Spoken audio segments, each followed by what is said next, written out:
Every driver, every team takes a bold stand.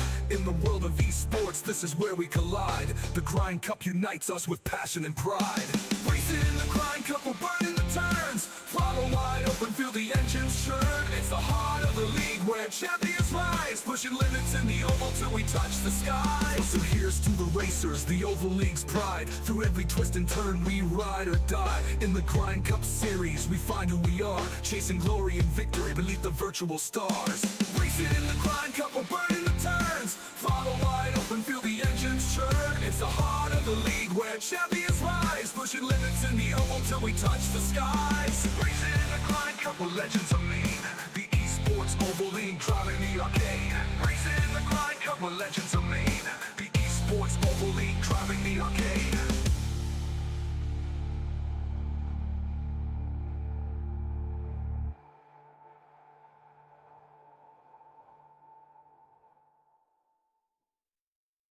Under the lights, engines roar, we're ready to go. The esports Oval League with the best race to show. Grinding gears, chasing dreams on the virtual track. No looking in the rear view, there's no turning back. Every lap it's a battle, every corner's a fight.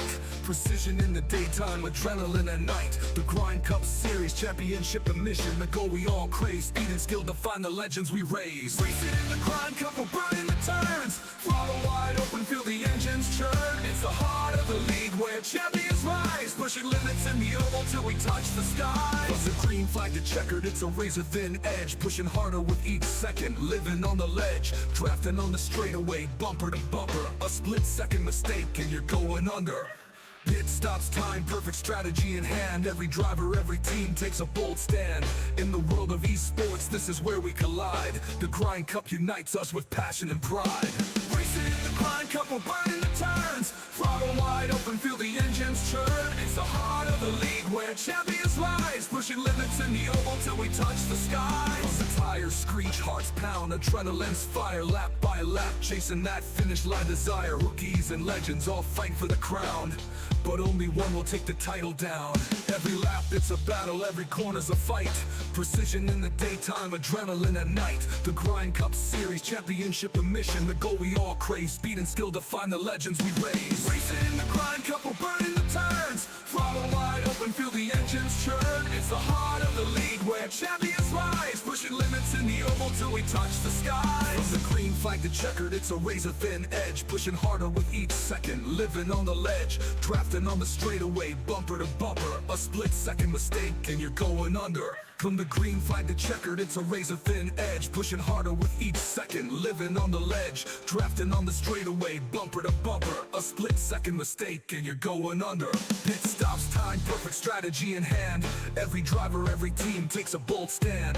In the world of esports, this is where we collide. The Grind Cup unites us with passion and pride. Racing in the Grind Cup, we're burning the turns. Throttle wide open, feel the engines churn. It's the heart of the league where champions rise, pushing limits in the oval till we touch the skies. So here's to the racers, the Oval League's pride. Through every twist and turn, we ride or die. In the Grind Cup series, we find who we are, chasing glory and victory beneath the virtual stars. Racing in the Grind Cup, we're burning the turns. Throttle wide open, feel the engines churn. It's the heart of the league where champions rise, pushing limits in the oval till we touch the skies. Racing in the Grind Cup, we're legends of mean. The esports Oval League driving the arcade. Racing in the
evening, ladies and gentlemen, and welcome here as we continue on the 2025 season for the Esports Oval League Grind Cup Series here on the Flatout Racing Network. Tonight, we are at the track known as the world's fastest half mile, concrete high banks.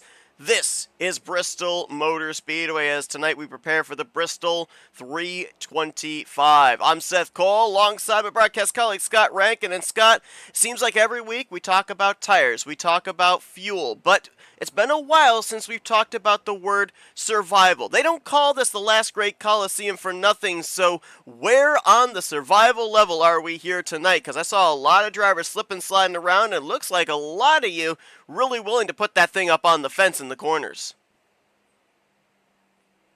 I gotta be honest, Seth, that's where the speed is here tonight, but long run speed is critical. You do need to get out there. This is a catch-22 style of race because track position is utterly critical. You've got to be able to put a fast lap down, you've got to be able to qualify well, but at the same time, if you jump at track position and you go aggressive on those tires, in the long run, eventually you're gonna fall off like a cliff. So it's one of those big issues.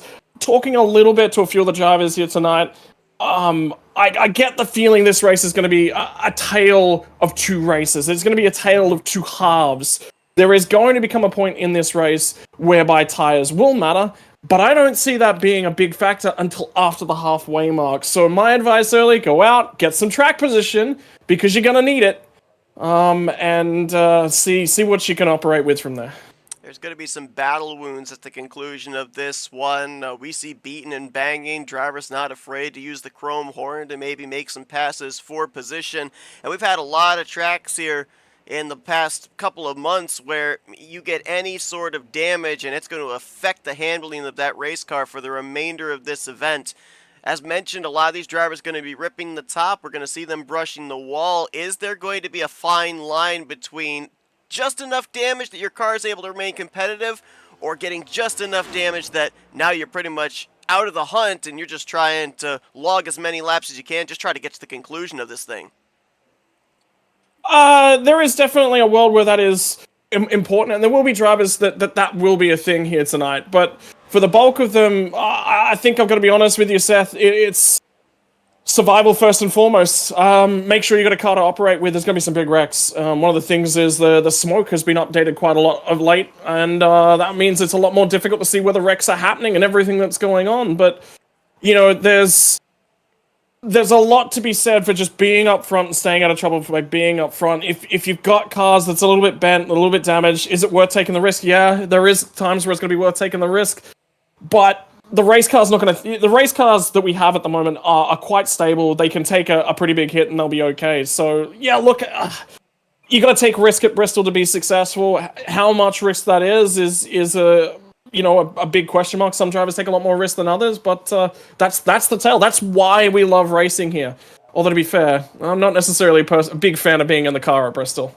Well, you mentioned about the fact track position is king at a venue like this. But if you look at drivers that start towards the rear of the field, your problem is that you're more than likely, if we get into a long green flag run, you're going to be one of those first cars that the leader's going to be bearing down on to put down off the lead lap. On the flip side, though, you start up at the front, you're going to be the first one to encounter said traffic. And we've seen it at other racetracks. I recollect Dover, Iowa. These were places where the drivers that were able to maneuver through traffic the best were usually the ones there at the end fighting for the checkered flag.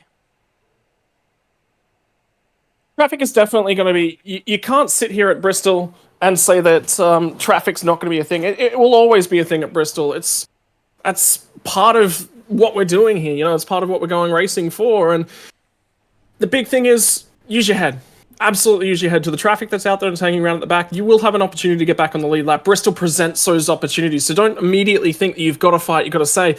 The biggest thing is, hang on to the thing. Hang on to the race car. Give yourself an opportunity to get back to the lead lap. You're going to make a strategy call tonight that's probably going to be the wrong one at some point in time. But again, head on your shoulders, head up, keep thinking about what you can do, and don't get locked into armor races over. That is one of the worst things you can possibly do. Well, we've called him April Allen. Allen Dobbs, 3 wins in a row, 4 wins on the season so far. He has been perfect during the month of April, and he's got one more shot here tonight on April 30th to make it a clean 4 for 4. He's the pole sitter for tonight's race, and noticed a couple of new drivers that were going to be making their debuts here tonight. One of them, Brian Zimmerman, in that Davey Allison throwback, and a lineup on the outside of the front row. Some new blood here in the field at a short track, and we've seen a number of drivers during the course of this season that have made their first starts at road courses, at mile and a halfs, and they've done quite well. So it'll be interesting to see what this 28 car is able to do once the green flag drops. Obviously brought some good speed here in qualifying. Yeah, I mean, he actually held the pole position time there for a fair while. So Brian's a capable driver. I've seen a fair bit out of him historically. It's good to see him jump over here. You know, it's never a bad thing. I love seeing new blood in leagues. The tricky thing that he's got is that he's joining a series that's halfway through. So he's gonna sit down and think about what's going on, what he wants to do. He could be up. He can up here, be aggressive if he wants to be, but he's going to make himself some enemies. 22 drivers in tonight's field. You saw a couple of other new faces there. Tanner Marr in the 4, starting inside of the top 10. Larry Bell starting 17th in the 43. Well, we've had short tracks during the course of this season. We had Richmond, we had Iowa. Now we're getting ready to go racing here at Bristol, being a track under a mile in length. They get 2 pacing laps before we put them under the green. Alan Dobbs coming into this race as the points leader, 28 points back. Kyle Holden. Noah Jackson is 73 back in 3rd. 92 back is Patrick McQuaid in 4th, and DJ Daniels back in the field here tonight. He is 5th in points, 117 points out. Everybody chasing that 35. We'll see if somebody's going to be able to break his 3 wins in a row streak. He's looking to extend it here for the entirety of the month of April. 325 laps at the world's fastest half mile. We're underway at Bristol. Here we go, baby. Settle in. World's last great Coliseum. This is a difficult one. Got to get the tires underneath you. They're cold. The car will wiggle around whilst the tires are cold as well. Ryan Zimmerman gonna get into Alan Dobbs and up into the 54 of Brandon Cooper. More cars sliding. I saw Patrick McQuaid. I saw Peyton Holland as well. Caution flies on the very first lap. The leader gets spun in 3 and 4. And I think Zimmerman got into the corner hot, and I think he lost the rear, and I think he just drifted up. And the problem is, it's tough racing. That's just opening lap stuff. The car is a little unsteady in the early running. The tires are very cold. You gotta try and keep the rear underneath you. And Brian immediately jumped on the radio and said, "Hal, look, that's on me. I'm so sorry." Jeffrey Kleinsma involved in this one as well. We had the initial wreck, and then we had a number of drivers scattering to avoid. You talked about it, this racetrack, it's very difficult to avoid an incident with the attenuator walls separating pit road from the racing surface. Track can get blocked up very quickly. Here's a look at it again. Mentioned right there, 28 losing the rear. You can see it get redirected up into the left rear quarter panel of Alan Dobbs, and just like that, first yellow flag of the evening. Now, let's do a little diagnosis there on that 35. We'll focus the camera on him. Obviously some front end damage. We know there's no fast repairs for these drivers any longer, so the damage you have, even this early on in the race, you're going to have to either repair or deal with for the remainder of this race. You just see it. It's just on the tip down, and you gotta, at Bristol, you gotta get the tires underneath you. Looks okay. Some of the secondary hits are not great. Yeah, that I one think from he's DJ gotten away with Daniels that into the one. nose might be the biggest problem. Yeah, but there's no impacts on the tires. There's nothing that looks like it's going to knock a tire out, and that would be the big concern that Alan would have had. Let's focus back on the 19 of Peyton Holland. Quite a ways back from this incident, but as he gets on the brakes to avoid what's happening up ahead, Oh, he just gets loose down there in the apron. There's Patrick McQuaid involved. Kleinsma, might have been a little contact for Larry Bell in the 43, making his debut tonight. Christopher Reese, our Daytona winner, sneaks by on the top side. Matt Davies comes to a complete stop, but he got through going up the middle.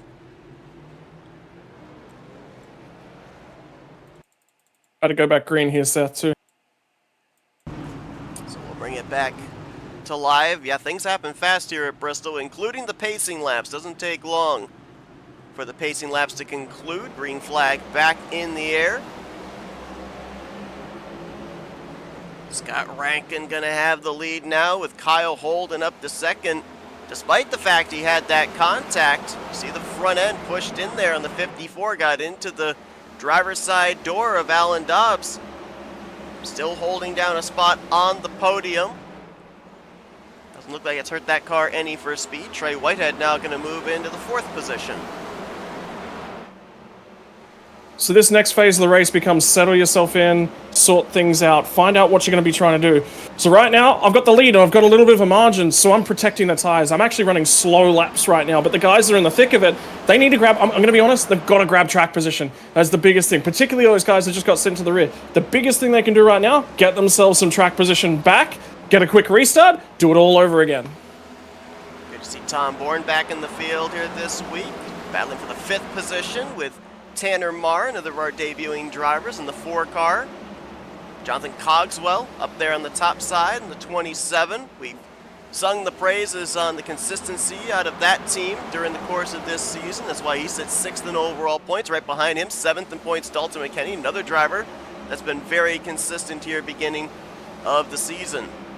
Update on the drivers involved in that incident. Looks like all of them made repairs, have returned to the track. They are all in the lead lap with the exception of Brian Zimmerman. He is 1 lap down, but all 22 cars that started this race are still running. As Trey Whitehead with a moment there, way down low on the racetrack, and he lost about 4 positions right there in the span of 2 corners.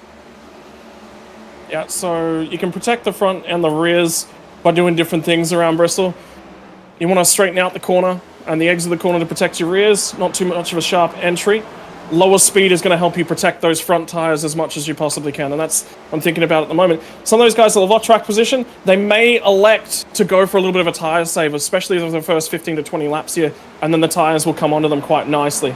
But it's all about measuring yourself right now. To be honest, Seth, remember how I said we're not going to get a long run? Well, 15 laps at Bristol's, you know, we haven't seen another caution flag, and I may have just cursed it, but that is really, really important to get that early run.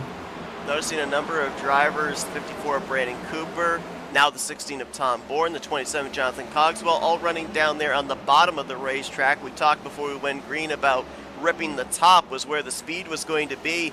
Is this just a case of, since the driver in front of you is running that outside line, you don't want to be running the same lane, you'd rather have a little bit of clean air to the nose? Yes, it's definitely important. But the thing is, you save tires at the bottom of the racetrack. It takes a very, very long time for that to work, though. So, whilst ever you can be on the bottom of the racetrack and protect a little bit of track position, it's in your best interest to do so. But if you need to move up and start to protect your line and save your track position, that is also quite critical as well. So, it just depends. Bristol's all about what situation am I in right now? What do I need to do to set myself up for the race? It's not about going out and running balls to the wall laps the bulk of the race. That's not how you win at Bristol. It's about timing things, and you're going to be forced into a lane and a groove that you don't like. Another caution's going to come out. Ryan Catalano has gone around. I believe that's over on the entrance to turn 3. Larry Bell in the 43 might have also been collected up in this one. Second caution here on the completion of lap 19 onto 20. And we'll quickly cut back, take a look and see what happened there. Catalano was the only one parked up against the wall at the conclusion, as here's a look at it, battling, tried to clear himself up, and 43 was definitely there. I think the rear bumper cover may have come off of, I thought it might have come off the 92, but that might have been something off the front end of the 43 actually that I saw there, that debris flying off. Just a regular Bristol incident. I mean, it's all about close quarters racing. There's less room to maneuver around. Update on Brian Zimmerman. He's going to pick himself up the lucky dog here. So he is actually going to be a threat the longer this race goes on. But he was effectively put off the lead lap as a result of being at fault for the first caution. So that's why he was off the lead lap. He got himself a penalty to drive through pit lane. So looks like our original 22 drivers should be back on the lead lap here. That, of course, is dependent on the damage sustained from the 92 of Ryan Catalano. When do we start to think up? We've worked 2 cautions here.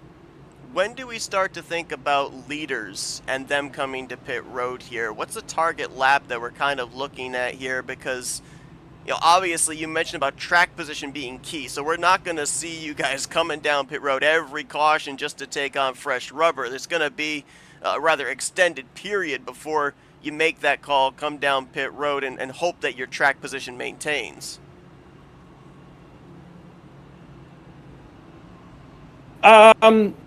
Look, I would be wanting to at least do 50 laps on the tires before I'm thinking about coming down. From a lead perspective, and again, think about what I've just been talking about. I've been sitting on the tires, so I'm confident I've got a lot of tire compared to everyone around me right now. Now, they may have been saving and they may have just started pressing up the pace, which did definitely happen at the pointy end of things. But different drivers, if Alan Dobbs has got a window here to pit, get himself on a fresh tires, and potentially make some ground out of that. So there is a little bit of a window. There is definitely some tire fall off. It's not intense, the amount of tire fall off we're seeing thus far, but there is definitely some there. So it's manage your race and think about what you're doing. I think most of the leaders are going to look to stay out here 100%, because it's just track position is so key. Ryan Catalano has returned to the racetrack after repairs. He is 2 laps down, so he'll be relying on maybe a couple of lucky dogs to get back on the lead lap. Back green, lap 25 on the board. Big tire wiggle there. Out of the 59 of Kyle Holden on that inside line, Dalton McKenney will jump to his outside as Scott pulls away. And is that going to be a running theme, do you think, here tonight as well? Leader going to be taking that top side on the restarts, getting that nice arc on the entry into turn 1? It's about straightening out the restart zone as well. I think that's a big thing that we're going to be seeing, is trying to not be in the banking transition as you're getting back to the throttle. A lot of talk, one of the lower gear stacks that we're going to see across the course of the season, barring maybe Martinsville. So there's an opportunity to spin the tires. I think a lot of drivers spun the tires there. I definitely did, but I had probably enough room to be able to manage that, so it was actually not too bad. Kenny will make his way around the outside and clear Kyle Holden for the 2nd position. Holden drops back to 3rd. Of course, Kyle Holden trying to close up the points gap between himself and Alan Dobbs. Holden with a couple of victories earlier on in the season at Richmond and the Chicago Street Course, but now he is 2nd in the point standings, trying to close up the gap between himself and a very hot driver of the 35 machine. One thing that we did not mention at the beginning of this race, the stages. We will have at least 2 guaranteed cautions for the conclusions of stages 1 and 2. Stage 1 completes at lap 80. Stage 2 completes at lap 160, giving these drivers roughly about 160, 165 laps for the 3rd and final stage here tonight. If we get a caution just before the end of the stages, flipping the stages is huge.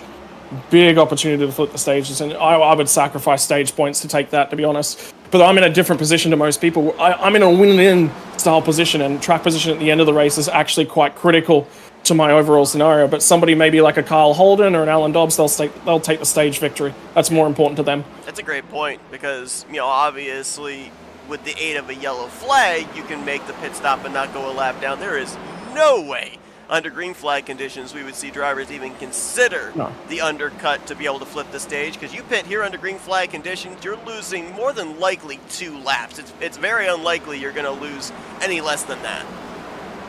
Yeah, so it's managing that. It's the big thing right now is managing tires and thinking about how you're going to manage the race at the moment. You definitely have to be aggressive, but being aggressive comes with risks. So everything you do at Bristol is race management in one way, shape, or form. Track position is one form of race management. Tire protection and risk management is another form of race management. It's all the decisions you're making about where to drive at any position in time. You actually may run behind a driver for a long period of time because you know that you can save tires compared to him. And the other thing is that you cannot overtake him. So you just back everything down. You go, I'm not quick enough to overtake him right now, but give me 15 laps and I can. EJ Daniels on the move. He's picked up 10 positions since the drop of the green flag, from 13th now up to 3rd. Looking back here, just in the latter half of the top 10, that's Christian Ruse taking a peek on Mark Gilbert. Tanner Marr just ahead. Matt Davies up there as well in the 32, and Tyler Rice in the 6. I was going to be keeping my eye on that Tyler Rice machine because I remember back to, I believe it was Dover, where he was trying to run down the eventual winner, Tom Bourne, for the victory, and he said, you know, the slipping, the sliding around, the concrete surface, I'm a dirt track racer, and that kind of fit right within my wheelhouse. I was very comfortable with driving it in there. Well, we're at another concrete racetrack, and I wondered if that would play to the dirt racing strengths again, but haven't yet seen him make his way to the front. He's currently in the 13th position. Could just be biding his time, but we'll keep an eye and see if the success we saw him have on the concrete surface at Dover at the Monster Mile transfers over here to Bristol in the latter stages. Yeah, I mean, you know, it certainly gets into his wheelhouse, into his skill set. This is a very unique racetrack. There is nothing, like, the closest we have is Dover, and it certainly helps, but Dover's also bigger. It drives a little bit differently because of that. The banking transitions are big old bumps instead of them being bowls with the progressive banking. So there is a lot of key differences, but the grip scenario is a very, very important point. It does matter. It does matter a lot. But also, you know, the benefit of being a shorter track, or sorry, you know, the negative of being a shorter track is that pitting takes a lot more risks, whereas Dover, you know, it's less. So there's a lot, and I think we've actually just had our first retirement of the night as well in Brandon Cooper. Yep, I was just going to document that. You are correct. Brandon Cooper, about 5 laps ago, brought his machine to pit road and made the left-hand turn to the garage area as we followed this battle for the lead. Brandon coming into this race 17th in points. He missed the race last week at Watkins Glen as well. That dropped him 4 spots in the stands, and he will more than likely lose a few more spots with the DNF here tonight. So tough couple of weeks there with the no-show at the Glen and the 22nd place finish here tonight. Of course, a lot of that stemming from him having that front end damage when he got into the side of Alan Dobbs in our first caution, and may have killed the speed in that race car. So to your point, he is the first driver that will not reach the conclusion here tonight. I got a little bit of a personal question here because I was watching this in practice, and I'm seeing the exact same thing now as we're watching you rip the top. I'm seeing sparks coming out from underneath that right rear quarter panel. Is that just the car unloading into the banking up there, and that's that underneath part of the diffuser scraping against the surface, or is that the quarter panel? What are those sparks coming from? I believe it would be the underside of the car. Remember how I was saying right back at the start of the run, it's quite loose? Well, very early on in the run, you've got no mechanical grip because the tires are just too stiff to mold themselves to the road. So what actually happens is you rely a little bit more on the downforce to actually generate that grip at that phase of the run, and the car itself can actually be bottoming out. So I believe it is the right rear corner or a section of the car actually bottoming out. But I don't believe it's the right rear corner against the fence because there would be contact there, and I'd feel that. So to that point, in the front end of the race car, the last thing you want to do is have the splitter dragging on the racing surface because you definitely feel that affects the entry to the corner. Are you feeling that at all? Is that affecting how the car drives, or since it's further towards the back of the race car, it's kind of a non-factor in terms of handling? No, it's really, really important because it actually stalls the downforce underneath the race car as well. So you can't... The big thing is with that is that if the downforce stops in one section of it, the whole car lifts up through a section of the corner. We actually might just make the decision to let Kyle go here at this point in time. He's definitely quicker than me. We're both running away with it, so I'm just going to lift and let him have it because it's just too much risk. Yeah, so that's a race decision. Almost 2 seconds back to third place. Yeah, and that's the other thing I'm thinking about. It's more important for me to think about staying in second right now than it is potentially fighting Carl. Carl's putting pressure on me, and there's risk in that, and that's me just electing I don't want this risk. This is too early for me to be taking this risk. Kyle Holden also looking to make up some ground as far as the stage wins and the playoff points are concerned. He comes into this race with 5 stage victories, Alan Dobbs with 6.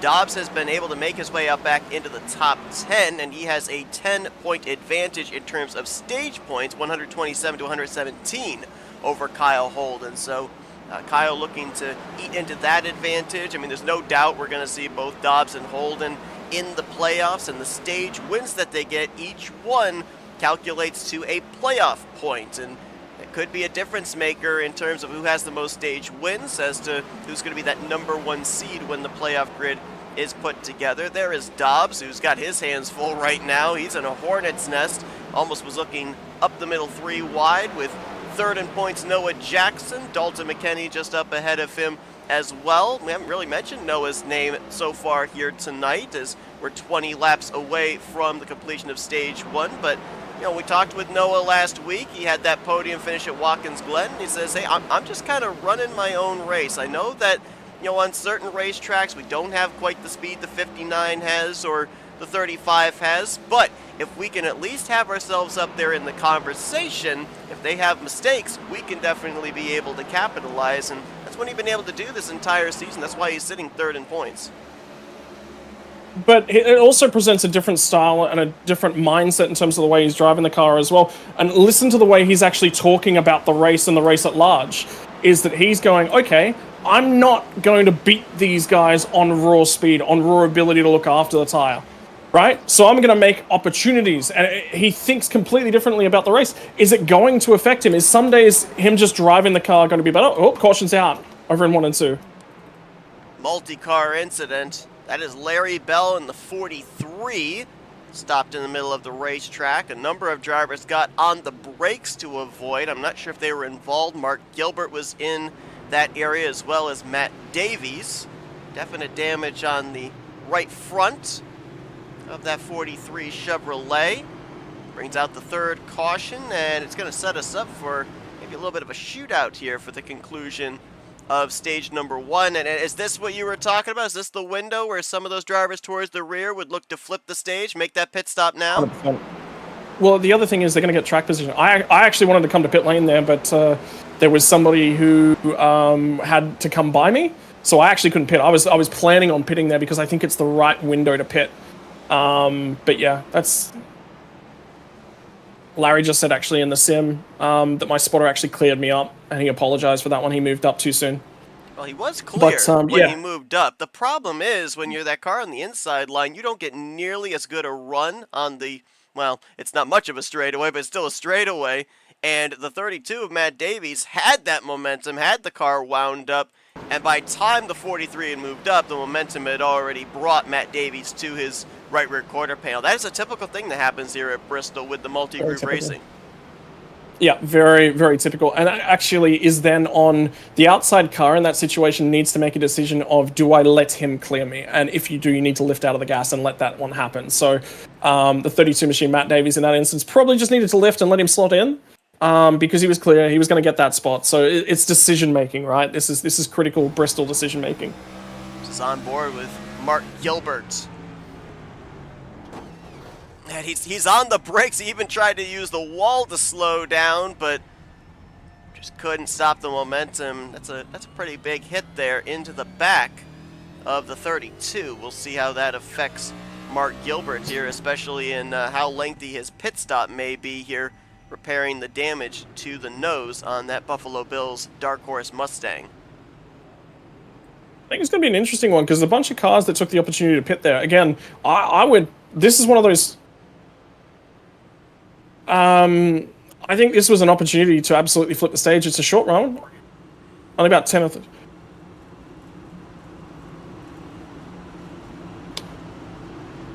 Yeah, so this is a big opportunity right here. So really strong opportunity for drivers to take advantage. Top 8 did not come to pit road. 9th place on back. Tyler Rice Brian Zimmerman all came down pit road. We'll see what they can do here with 13 laps left here in stage number 1.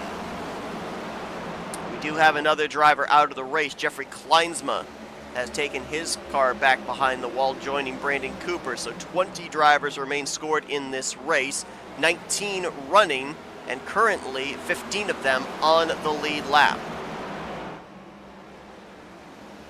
Here comes the difficulty. Remember how I was talking about saving? I did not save enough tire early on, and I'm now in the window where my front tires are hurting, and I've got decisions to make. How aggressive do I want to hang on to track position right now? Because we're about to get another caution for the stage, and track position is important at that stage caution. So again, race decisions that we're trying to make here for the long run. Tyler Rice, the fresh tires for him did not pay off, and we've got a caution. Matt Davies has gone around. Up there on the top, I believe that might have been entering turn 1. Yellow flag going to come out, and we're probably going to have enough pacing laps here where we'll go back green before the conclusion of this first stage. Yeah. Again, do you want stage points, or do you want, do you want that stage? Again, if you're going to flip it, like, this is a pretty easy. I'm wondering if this had something to do with Tyler Rice as well. It did. I was noticing that the 6, who was the highest up there on fresh tires, he had drifted a long ways back. Let's actually jump to him, and then we'll cut to the 32. He gets some help up into the wall from Alan Dobbs. Can't get out of the wall. And then the 32 of Matt Davies gets into him after his momentum is stalled out. I believe Ryan Catalano may have also gotten a piece of it. So it actually did start with the battle for the, I believe it would have been the 7th, 8th position, and the 32 got the worst end of it, as we'll focus it now fully on that Chewy Toyota. Makes it to the bottom, and then gets loose. It's a bump from Catalano. Cogswell with a little damage as well. He got into the back of the 92, fortunately though. Everybody's able to make their way on by, and that's another big thing when it comes to Bristol, right, is when you spin out, hold the brakes, because with the banking here, the car can easily migrate its way down, and if there's oncoming traffic and they don't know where you are, your day could end very quickly. You hold the brakes, drivers at least have a little bit of an idea of where to go to avoid you, and you may preserve your opportunity to at least finish well here at Bristol. Yeah, the thing is, this is what they call a self-clearing track as well, which means that effectively traffic is going to, once it loses its momentum, it's going to come back down the track. But initially, it's going to go back up the track whilst they lock up their brakes. So the best thing that you can possibly do, unless there is a very clear hole to get into, is just hold the brakes. And generally, considering holding the brakes, make sure car consistent as well. The only time I would stab the throttle is if I'm in the bottom lane and spinning, and the reason for that is to spin to the bottom of the racetrack. Bristol's not one of those tracks where that's a common thing. So yeah, holding the brakes is the best decision you can make. So Kyle Holden will be the leader on this upcoming restart. Trey Whitehead will be second as the leader chooses the outside line. Dalton McKenney, Christian Ruse, and Chris Reese look like they'll be the top 5. Correction, DJ Daniels, Christopher Reese, the highest up right now on the fresh tires. Our Daytona winner in 6th. Green flag back in the air. 5 laps to go here in this stage. Patrick McQuaid got the lucky dog under this most recent yellow. 14 drivers now on the lead lap. And this is a mix of guys on fresh tires and guys on old tires. You do not want to damage these tires right here, right now, but at the same time, you've got to pick off some positions, so. 62 of Reese, 35 of Dobbs, clears himself up there on the the 14 of Christian Ruse, and caution's going to come out again. This will most likely end the stage under yellow. Dobbs aggressive there on those fresh tires, tried to clear himself up on Chris Reese, and Christian Ruse was to his right rear quarter panel, and that's going to bring out the 5th caution of the night. Oh, here we go.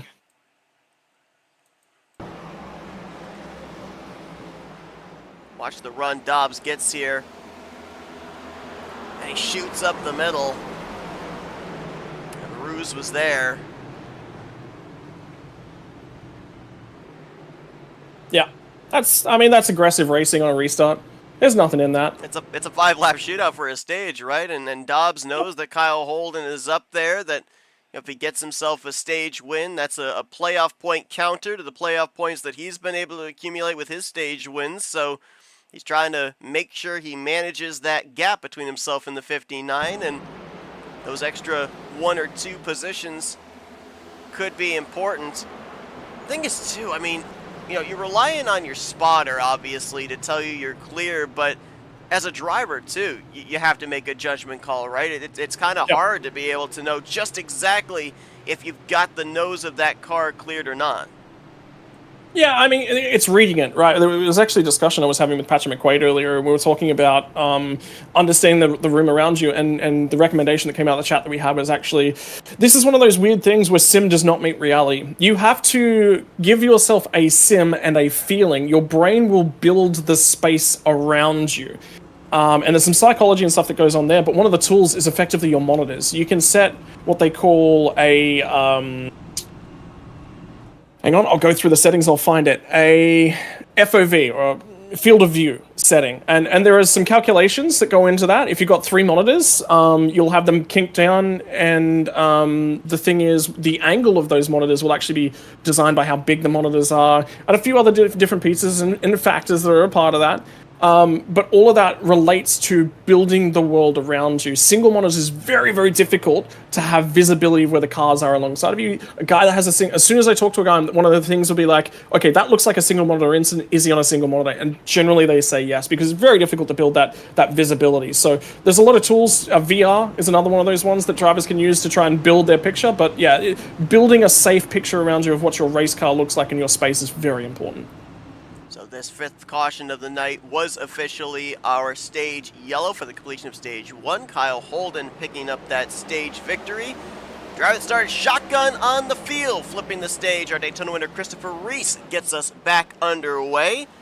Scott Rankin makes the move to the bottom, though, has those fresher tires himself. He'll go to the point. Reese now under fire from 2nd from Tom Bourne, and I'm starting to see a lot more cloud cover creep in here, and now as we head into the twilight hours, that's going to maybe mean a little bit more grip for you guys, maybe a little bit more maneuverability as this race goes on. Yeah, track temp has definitely come down a little bit, and the big thing is we've now all had a read of what's going on. Everyone's done a pit stop now, so everyone understands exactly what their tires were at and what's going on with the racetrack. So now we start to make some decisions about how we're driving the car and what we're doing with the throttle to manage the race car and everything that's going on at this point in time. Biggest thing I learned from that first stage, I'm burning too much right front, so I've got to drive the car a little bit differently. Warren moves into 2nd. Cogswell now putting the pressure on Reese for the 3rd position. Tanner Mann looking on. Matt Davies got the lucky dog under the most recent yellow, so 14 drivers currently on the lead lap. Peyton Holland had a long stay on pit road for damage repair, but he's returned to the track 32 laps down. That's Christian Ruse. Down right against the inside safer barrier there, out of harm's way. Looks like only a single car here, at least in trouble. May have been a multi-car incident, though, depending on what contact may have sent the 14 around. Ruse was on the lead lap, would have lost a lap right there, having the leaders go by as he was stalled out down on the inside of the racetrack. Take a look and see what happened to him. Whoa, it was just a single car incident. This is interesting. Yep. I believe he was on cold tires as well, so that's cold tires. Ooh.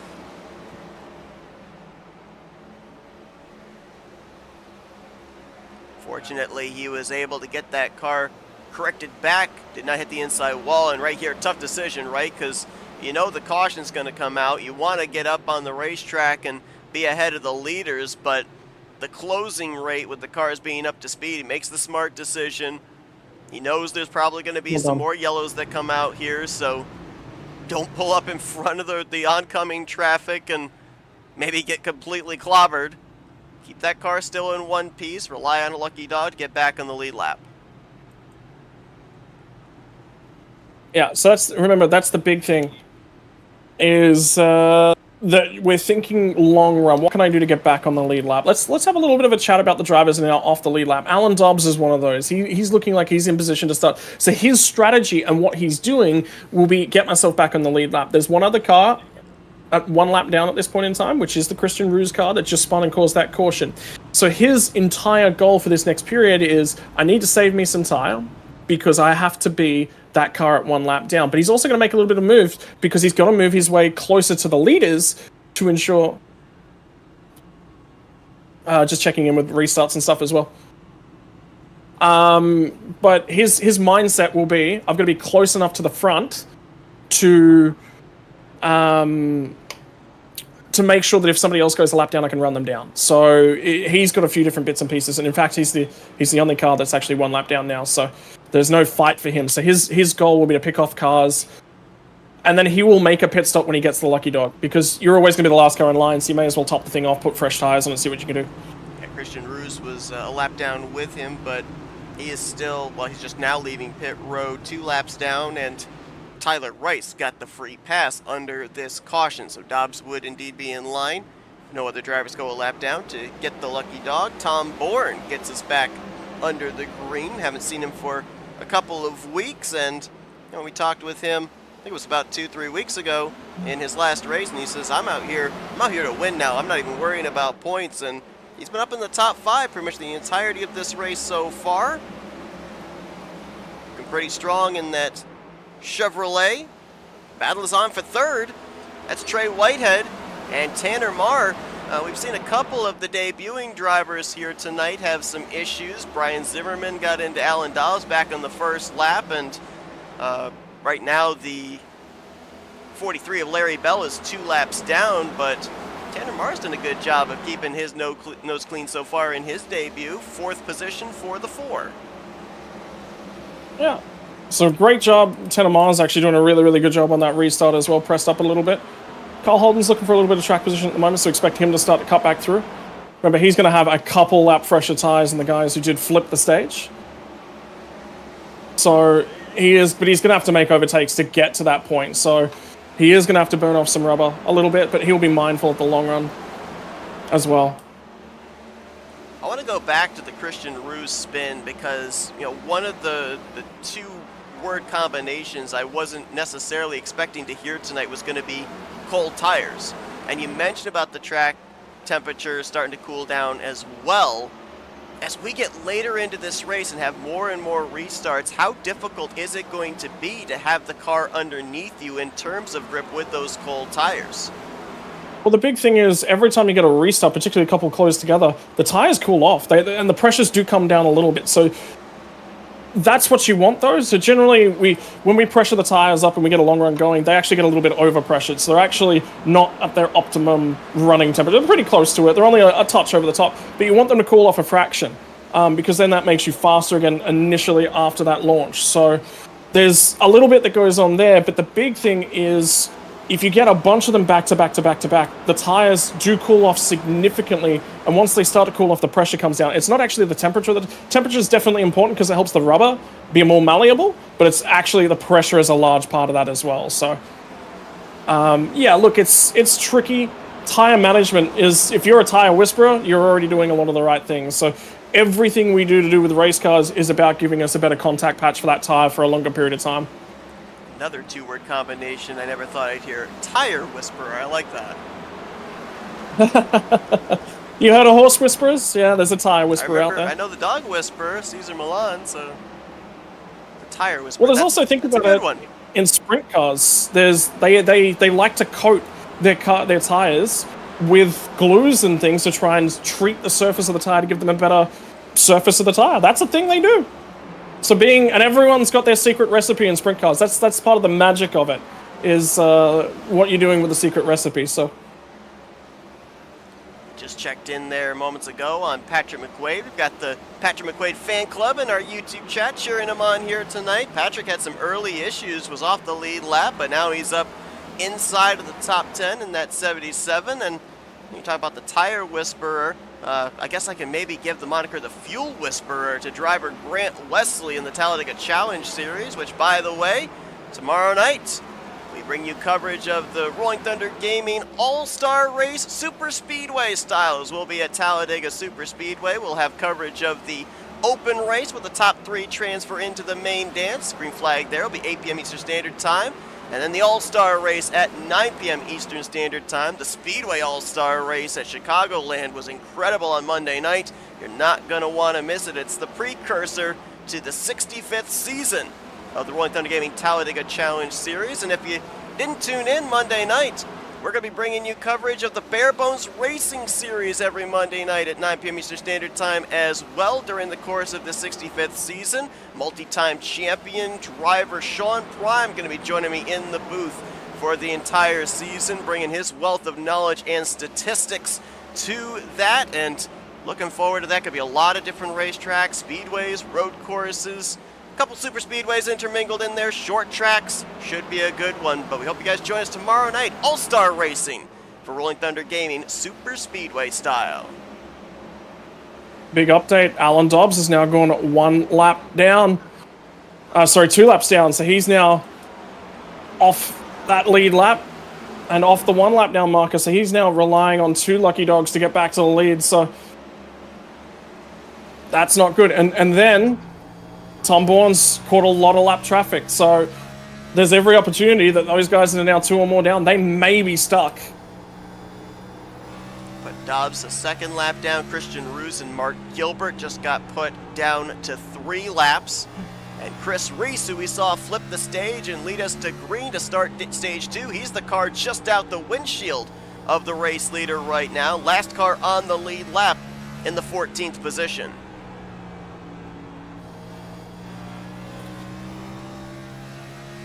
Just had a little bit of an incident with Mark Gilbert, and unfortunately that's impacted Trey Whitehead. The difficulty is the groove at the moment seems to be the middle. And the problem with that is I'm trying to get a nose underneath lap cars so I can pick them off, but that groove very quickly shuts down. So picking lap traffic off is incredibly difficult right now.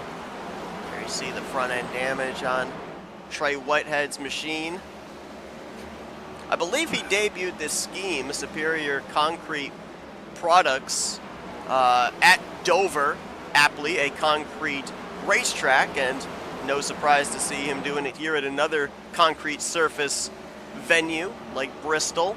Still holding that 3rd position, but Kyle Holden closing the gap quickly here to move his way back onto the podium. It's difficult, and the thing is, when you catch lap traffic, you haven't been running around those guys all night. I've been up here at the point. I've actually had a lot of opportunity to run my own line, run my own air, right? So reading the cars and the traffic for me is a lot more difficult than the guys that have actually had to come through the field, because they've actually raced around these guys already. They've got that knowledge banked up. So that's an important little lesson. We'll stick that one in the bank and hope that the car's in good nick. Holden completes the pass. Looking back there, Tanner Marr up on the top side. Going to try to get to the right rear of Whitehead to battle for 4th. Dalton McKinney, Noah Jackson, just there in the background as well, holding down 6th and 7th. Good battle behind them for the 8th position. DJ Daniels just completed the pass around Jonathan Cogswell.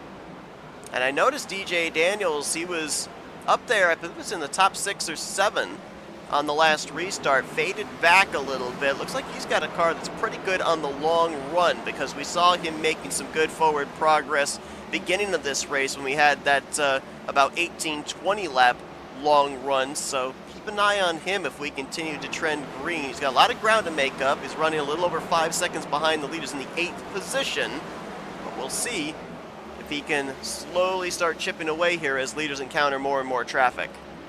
Yeah, this race has just become really complex now, because definitely the marker is lap 160, but we're starting to get long green flag runs. There's sliding. There's a lot of smoke on the front straight away. I think it actually might have been Tom Bourne making contact with potentially Chris Reese, put him another lap down. This race has gotten significantly more complex with the traffic situation and how everything's changing.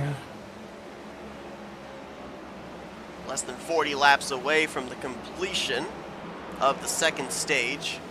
Safe to say we're probably not going to see anybody come to pit road under green flag conditions prior to the stage. I believe Alan Dobbs did come to the lane. So he did, but it was to go to the garage. Dobbs is done for that's the night, unfortunate. so April Allen not able to close out the month with a 4th straight victory. Looks like right now he is going to finish 18th. Peyton Holland is still out on the racetrack, so Dobbs will more than likely finish 19th place here tonight. And a big opportunity for Kyle Holden to eat into the 28 points he was lacking in the point standings coming into this race, as he's currently holding down the 2nd position. Has a stage victory already here tonight, 10 valuable points there and a playoff point.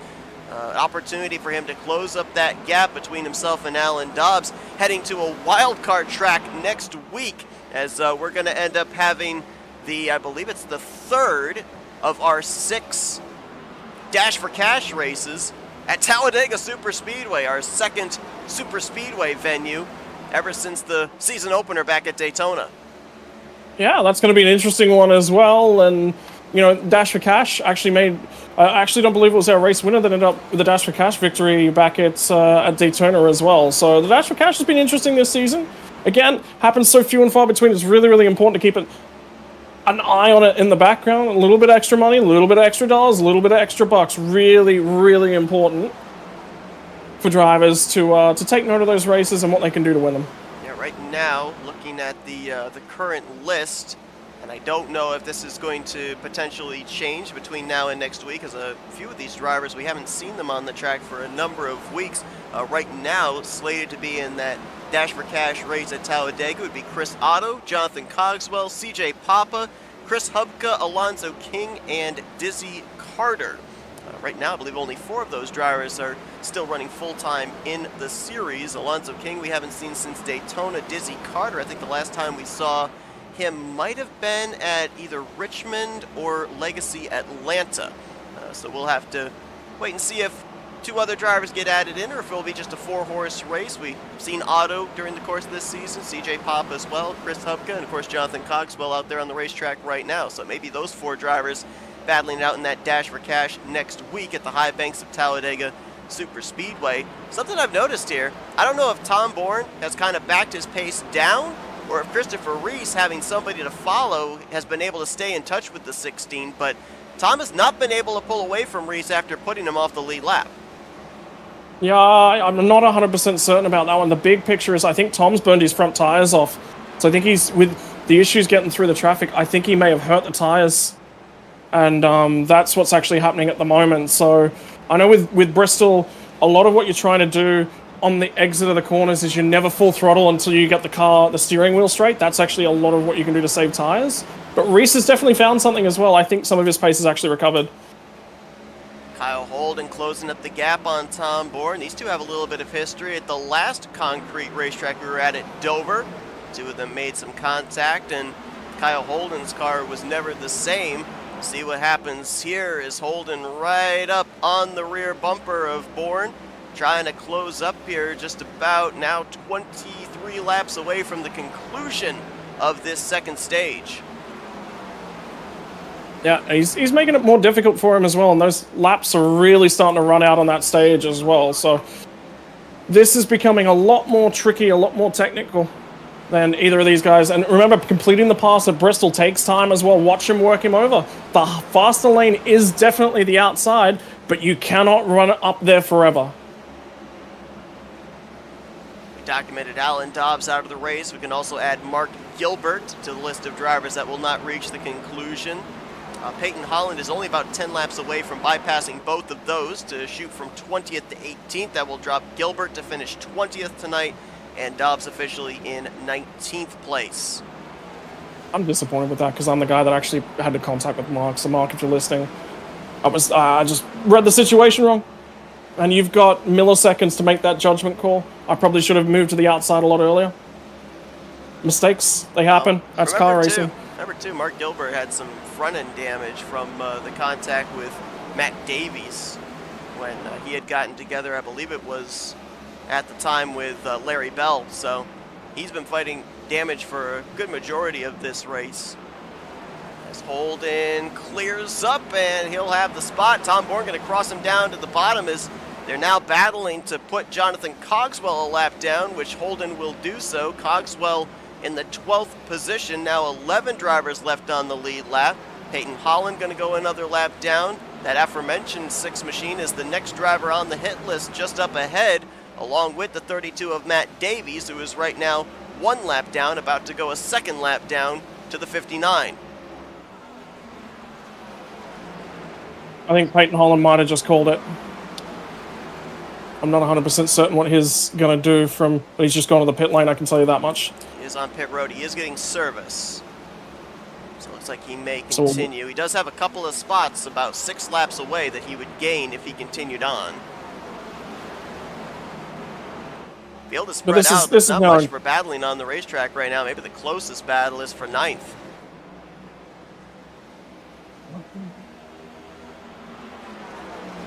Yeah, so this is difficult at the moment because, again, there's just so much traffic going on and a lot of different races that are unfolding. What's everyone going to do? An interesting tactic actually tested that I'm back to at the moment is shifting, which I would not recommend. It's difficult and it requires practice.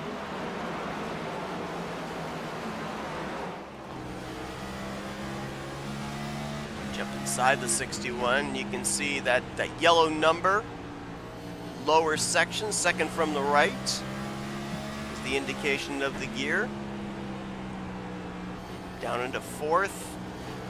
Pick up the throttle, looks like about 5th gear, about midway on the straightaway, and then back down into 4th. So what does that do? Does that like add a little bit of extra drive off being in that lower gear? Also engine braking, it helps to pull the car up and rotate it in the middle of the corner as well.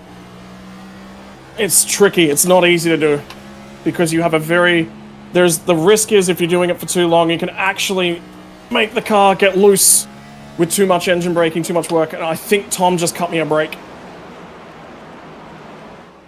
And now DJ Daniel's going to move on by for the 3rd spot. Tom Bourne drifting back, to your point, might have used up those front tires, and now paying the price for it on the long run. More traffic up ahead here. For drivers inside of the top 5, Peyton Holland back on the track with fresh tires. Christian Roos in the 14 yielding low. Kyle Holden has managed to get around Tyler Rice and Patrick McQuaid. Next driver that he'll be looking to get, start on the outside of the front row, Brian Zimmerman in the 28 car. Right now, only 9 drivers on the lead lap. Peyton Holland has indeed bypassed Alan Dobbs and Mark Gilbert now, so move him up to 18th position. He's out here. He's trying to earn a lap back before the end of the stage as well. He's got a lot of speed.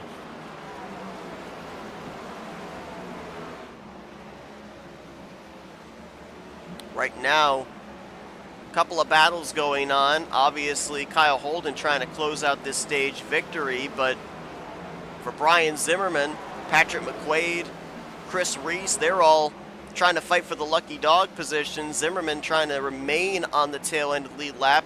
McQuaid trying to be in line first car 1 lap down, as this time at the stripe there will be 3 laps remaining in stage 2, and at least in terms of the stages it will be a max points day for driver 59, who won stage 1 and is currently in line to sweep the stages here tonight at Bristol. He's doing a phenomenal job at saving his tires. His pace is there's not, in terms of peak pace, there's nothing separating a whole bunch of those drivers, right? So there is absolutely nothing separating them. The difference is that Kyle's able to, he's giving up pace early in the run for sure, but it's not a lot of pace, and he's gaining a lot back at the end of the run. Battle here in the closing stages of stage 2. Trey Whitehead looking low on Tom Bourne. That would be for 4th place. Looks like Tom's going to get the run off the corner there. Looks like he's going to hang on to the spot. Kyle Holden crosses the line to complete lap 160. There is the caution. 2nd stage complete.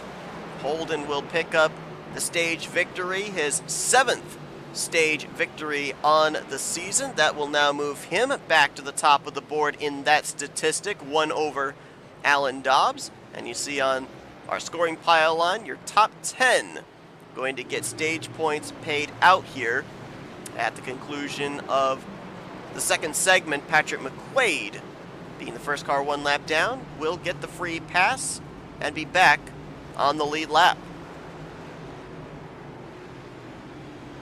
Here we go. Halfway mark in the race. Couple laps shy of the halfway mark, but we're basically... By the way, Seth, all I can hear at the bottom of the track and on the entry to pit lane is that dirty, dirty thunking of marbles up in my wheel wells. There is so dirty at the bottom of the racetrack. Yeah, I think from what I was seeing with the race leaders there at the end of this run, running anywhere from half a second to 7/8 tenths off of the fastest laps laid down in this race. So the tires are definitely wearing out, and we saw a lot of drivers fall victim to that as they started drifting back through the field, whether up inside of the top 5, top 10 back into the top 15, or eventually falling a lap down on that long green flag run. But now we've had an opportunity here to know what these cars, what these tires do on the long run. If we continue to trend that way, what are we looking at first in terms of pit stops to get to the conclusion? Are we one stop to the finish? And secondly, you know, what adjustments get made to settle in for a long run here to kind of do what you were talking about with Kyle Holden, maybe give up that time in the early going so you have enough rubber on the long run to be able to keep the lap times consistent and open up the gaps? Look, that is the magic question. So I'm very, very confident, and I think Tom Bourne would say exactly the same thing to you. Short run pace is our biggest strength, but we cannot hang on to the race car on the long run. So it's going to be about backing down the corners, but at the same time, it's also going to be drive off, pointing the car straight off the corner.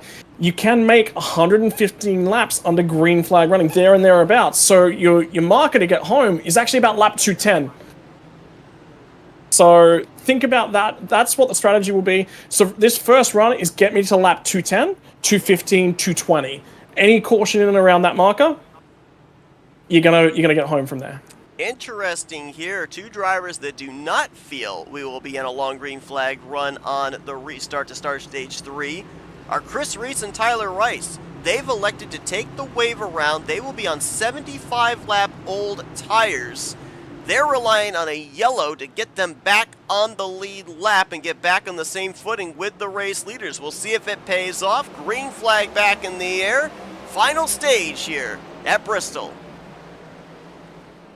Good launch by Kyle, did everything he needed to do. Timed the run really, really nicely. But again, how hard are you willing to press early on here? How much tire are you willing to give up? Tom Bourne swings around the outside of that battle with DJ Daniels to third place. Rankin with the look here on Holden for the race lead. Holden gonna let him on by. We'll keep an eye here on what the closing rate might be to the 62 and the 6, who right now are running, oh gracious, nearly 8-9 tenths slower than the race leaders on those old tires. They need a caution quick.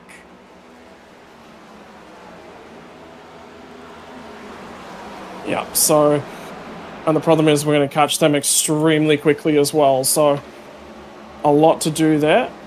I mean, you mentioned a little we were bit just of shy thinking. of halfway. Do you think it was a boxed-in feeling of a Hail Mary pass, kind of feeling that had to be the play, the only way they felt they were going to have a shot of getting back on the lead lap here? Well, you have a look at the two stages we've had thus far. We've had cautions inside of 10 after the green, so it's... Yes, they're boxed in, but at the same time, the numbers and the statistics would certainly suggest that they've got to do that, right? So it's not, I don't think it's a bad decision, but when you're that far down, you've got to do something to get yourself back on the lead lap, and this is their swing at that. I thought that Patrick McQuaid was going to be the lucky dog there under that yellow. He was the first car one lap down, scoring still showing him off the lead lap though in the 13th position. And problems, well, not problems, Noah Jackson is on pit road. So that would be, again, another driver that's gone. I think we'll get a caution very shortly thereafter. Green, Tom Bourne, big issue. In fact, Tom Bourne's going to go around. There's the caution. There is the yellow, big hit for Tom Bourne. And I'm not certain, but I think Noah Jackson may have had a problem as well. I saw damage on the right rear. He may have had a little half spin, and the wall might have saved him, but it didn't bring out a yellow. This will bring out the caution for the 8th time here tonight. Driver running in the 3rd position at the time. And now snaps around there on the apron as well. And oh, that may actually be broken. Yeah, that might be night done there for Tom Bourne. Let's see if we can find first what happens with Noah Jackson that drew him to pit road, because that definitely looked like that was unscheduled. And then we'll look at the incident with the 16 of Tom Bourne that did bring out the yellow. Oh yeah, here's a look at what happened with Jackson. I'm surprised this actually didn't bring out a caution. Car gets loose there off of 4. Oh, and then Ryan Catalano slides into him as well. Maybe almost a mirror image spin there for both those drivers. And that brings the 20 car to pit road. See if we can get another shot of that there. Our pan shot down the front straightaway.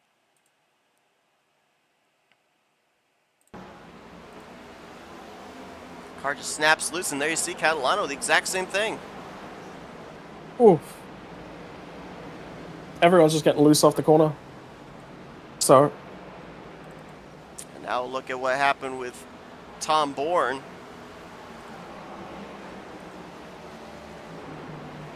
Just running up on Kyle Holden, and I believe it's right here in this corner. Identical thing. Almost the same identical thing. Loose out of 4. And he was like that. Tom's car in the short run was very much like the look at the crab. That is left rear damage. So when the car spun over in 3 and 4, that's why. Made contact with another driver. I believe it was DJ Daniels. Just trying to gather it back up. Oh yeah, big shot there. Front end of the 96. Cogswell is just able to avoid. Some pretty heavy impact there for DJ Daniels at a pretty high rate of speed by Bristol standards. And there you mentioned the crab walk there, broken toe link, suspension broken in the rear end of that race car. Tom Bourne having to call the tow to pit road. He has not officially retired from this race, but he was unable to drive it back to pit road. So he will look to get that tow link repaired, get out salvage what he can. Right now he is 4 laps down. He, along with Noah Jackson, also on pit road. I almost wonder that contact with the 92 spinning into the right rear quarter panel of Jackson, if that might have broken his toe link as well. Didn't really see that car crab walking, but that doesn't mean the toe link was intact. And he is multiple laps down as well. So 2 of our top 3 in points have had issues here tonight. Dobbs out of the race, and Jackson multiple laps down. We've just now gotten the confirmation Tom Bourne has indeed retired from the race. They tried to do what they could, but they've called it a night for the 16. Yep, so Tom now done for the day, so it's unfortunate for him. He's not had a good run of late, so he's now got to, unfortunately, just deal with that and handle that. But I can actually tell you that there was... I knew I was going to be strong here. The thing that just popped in my head tonight was that one of the recruitment races for the series was actually held at Bristol. And Alan Dobbs ran a great race. Me and him actually duked that one out, but there was only about 7 or 8 entries that night. It was just very, very early on when this series was getting put back together. And yeah, the big thing was, I think Bristol's actually one of my weaker tracks, to be perfectly honest with you, Seth. So I'm really, really surprised with how this one's going. But there's still a lot of learning to do, and I think the biggest thing is, for any car racer that's out there and that's listening in, whenever you're in a situation like this, you've just got to learn. That's all you do all night long. So, watching the way Kyle's driving the car, how is he achieving the pace that he's achieving? What is he doing to maximize that? And what is he doing to put the press on? And you can actually see Kyle is pressing on right now. He's made a lot of time back up at the moment. And now Trey Whitehead right there for second place. Yep. And now going to put the pressure for the race lead. These cautions, these last couple of cautions have really kind of shaken things up. It's brought Brian Zimmerman back into the conversation. We saw him start this race from the outside of the front row, and he's now moved up onto the podium in 3rd place. Yeah, Brian, again, this is what a good driver does. He goes to work on his race scenario, and his race scenario was he fell off the lead lap, he had damage, he got that repaired. He's he's focused on the back end of this race. There's no point in him going for stage points, but he's been working on that all night long. Well, when that latest caution came out, there was a dual sigh in the field. Chris Reese and Tyler Rice managed to stay on the tail end of the lead lap after taking the wave around. They came down pit road, and they're inside of the top 10 now. Reese in 8th, Rice in 10th place. So that worked out perfectly for both of those drivers. Felt that they had to do the wave around strategy to have an opportunity to stay on the lead lap, at least be in the conversation to net a top 10 performance here tonight, and got lucky with the timing of that yellow. And we'll keep an eye on them here during the course of this race. Could maybe even see them make their way up into the top 5 before all is said and done. Well, the other thing is there was a little short run there as well, so there is damage on the tires for everyone that did stay out under that caution. But again, remember, track position's important. We have 3 sets of tires for the bulk of the field to apply to this final stage. We're on one now. We got 2 behind the wall. How you use them is up to you, but the critical lap number to get home is lap 210. That's 17 laps away, so that is going to be a target. Might be a tough question, but just kind of throwing out a bit of a mathematics probability to you. Going to that point you were making about Reese and Rice, they both right now would have about 15 lap fresher tires than the other drivers ahead of them, but you talked about the importance of track position. Do you have maybe a proverbial number on fresh tires to old tires where the tires actually would take the advantage over the track position? Well, the shorter the field gets, like, you definitely 10 spots in terms of tires. If everyone's up and on the wheel and on top of each other, then that becomes a lot more difficult to actually pick those spots off. But I don't see 10 spots being unreasonable. You need a longer run to make that work. But you've got to, again, go to work, pick guys off. Yeah, and think about that, long run.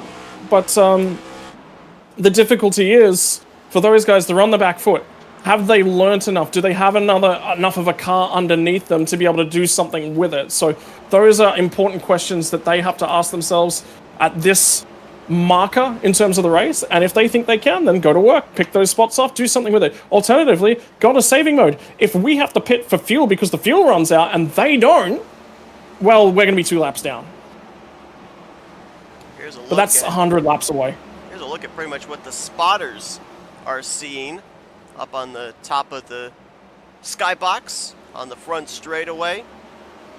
It's like a moving conveyor belt of cars, especially when the leader starts catching the tail of the field, starts putting cars a lap down.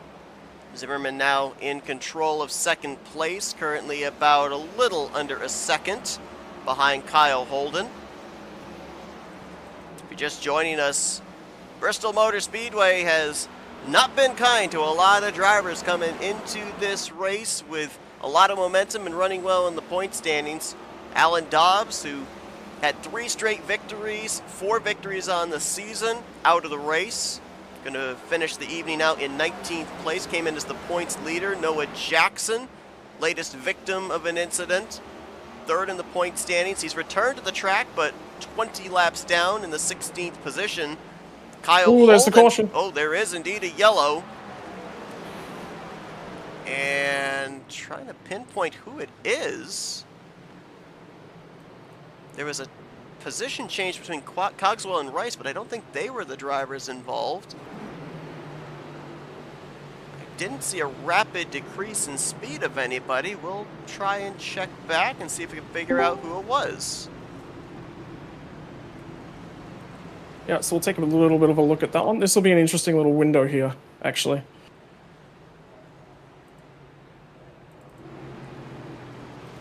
Don't see any skid marks or any smoke lingering on the track.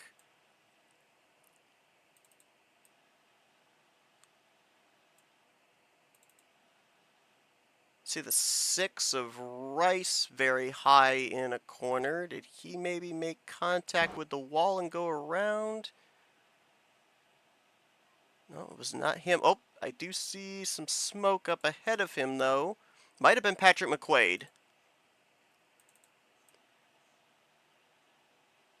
And It was McQuaid, but it started with Chris Reese, who got loose in front of the 77. okay, well that'll explain that. That will. Oh, we didn't get loose. tell He got a little more help. Yeah, there you go. They all saved it, but at Bristol, that all happens at high speed, so you got to throw the caution. Opportunity as well, Seth. Position. Reese was on the lead lap. McQuaid was the first car 1 lap down, so we'll have to see if that renders McQuaid's eligibility for the free pass null and void.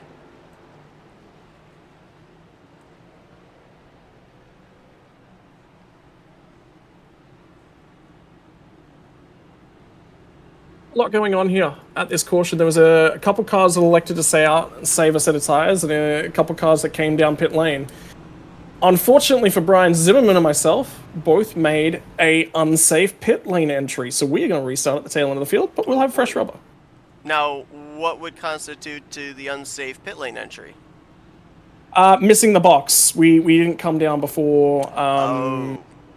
Yeah, we made late calls to dive in. I think it's the right call, but we needed to make that call a fair bit earlier. Yeah, of course, being a short track, no caution cones out there to indicate the entrance to pit lane. You may have seen it there as the leaders were making their way around that corner. The orange box, the indication of the commitment cone to be able to make the entry of pit lane. Something else that I was just observing here as well, we're closing in on 100 laps. We've been talking about tires, but what about fuel? Where do we need to get to be able to make it the rest of the way, not have to come to pit road at least anymore for putting anything in the tank? 3 laps from now is the key, so a little bit of saving required, but Bristol's one of those tracks where you absolutely can save, so that's why this marker was critical. Holden gets us back underway. Nearing 100 laps left here tonight in the Bristol 325. Tanner Marr repping the top, trying to close up on Trey Whitehead for second. TJ Daniels right now in fourth. Dalton McKenney in the 5th position. We can confirm there was no lucky dog under that yellow. Patrick McQuaid has actually fallen a 2nd lap down after the contact between himself and Christopher Reese. Correct me if I'm wrong, I believe you said this earlier on, the drivers that caused the incident is a 1-lap penalty for them, so that's why the 77 would be from 1 lap down now to -2. Yeah, potentially.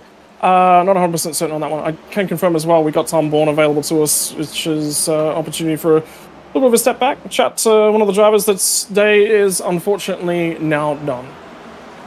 Yeah, Tom, obviously not the end that you wanted to this race, but definitely looked like you had a fast race car out there, and we saw a lot of multi-groove racing there. What were some of the things you were struggling, especially with the race car? Because it looks like a lot of slipping and sliding around out there and having to manage those Goodyears. Yeah, it was just the constant change in track temp. For probably about 40 laps, my car really took off when there was complete cloud cover, and then once the sun popped out, back end started sliding around a little bit, and I had to change up lines to basically keep it underneath me, and ultimately that kind of burned off the front tires, so I just decided to back off. Not going for stage points or anything. We're just trying to get to the end. Next gen car is hard to figure out sometimes, so just a relearning experience. Haven't done this in a while. Saw an exchange for the lead. Tanner Marr making his way around the outside of Kyle Holden for the top position. You know, the last time that we saw you at a concrete racetrack was Dover, and you took the checkered flag there. Is there anything based on the concrete surface that you were able to kind of tap into from that Dover victory to apply here, or is there just in the difference of the track length, there's no similarities to be able to in any way transfer the racing style of one to the other? I mean, Dover and Bristol, the only real similarity is they're short-ish, and they're just concrete. Dover, you're really going to be around the bottom to the middle line, maybe. If a guy is a little slower in front of you, up here, up at Bristol, you can end up running any line you want. Really, just obviously depends on how the long run goes, and kind of listen. Hats off to Kyle. I don't know how he's doing it, but overall, he's just putting on a great performance. I don't know how he's saving the tires, but he is, and I love to know how. But if I couldn't win this race, he's probably my pick to win. Caution out as we're going to see a number of the leaders hit pit road here under this yellow. Again, might have been another similar incident of a driver spinning, gathering it up, maybe off of turn 4. That's been the big trouble spot. Again, I didn't see anybody as far as the telemetry that had slowed to an extreme, so we'll try and pinpoint what happened. It looks like indeed the smoke is off of turn 4. The 92 machine, Catalano was involved in it. I don't know if he was the cause.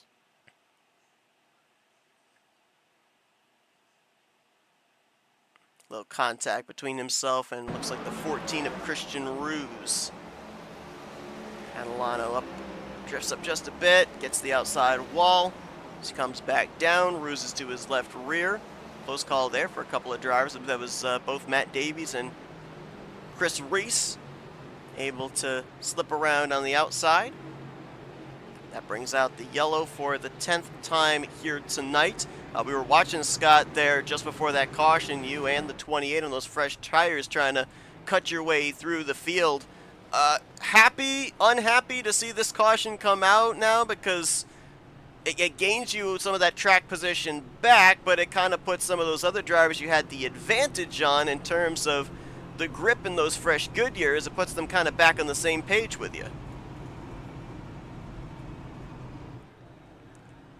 Seth, I think he's currently focusing right now. Oh, there he is. Yeah, so that run went probably 5 laps too far. So there is an advantage now to coming down to the pit lane, but track position is really, really important. The big thing for Carl Holden is he's right there on it. He's not going to get aggressive here. Some of these guys ahead definitely pressed on quite a lot and tried to make advantage out of their tires. Zimmerman and myself sat back on them a little bit. In fact, Jonathan Cogswell actually started falling off and was actually already coming back to us. So he's in a big hole. Strategically, we're on the back foot now, whereas the guys that just pit are on the front foot. So, differences in opinion. Like I said, somebody's going to make a bad strategy call, and I don't know if this is the right one or the wrong one. We've got to wait and find out. It's not clear yet. My buddy Carlos Zimmerman just chimed in our YouTube chat, said he's rooting for the 28 since they share last names.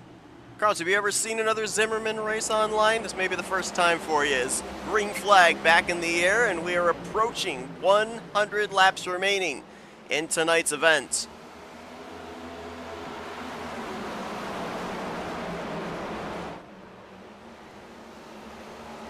Tanner Marr looking to pick up his first career win and his first career start. Same for the driver behind him and Brian Zimmerman.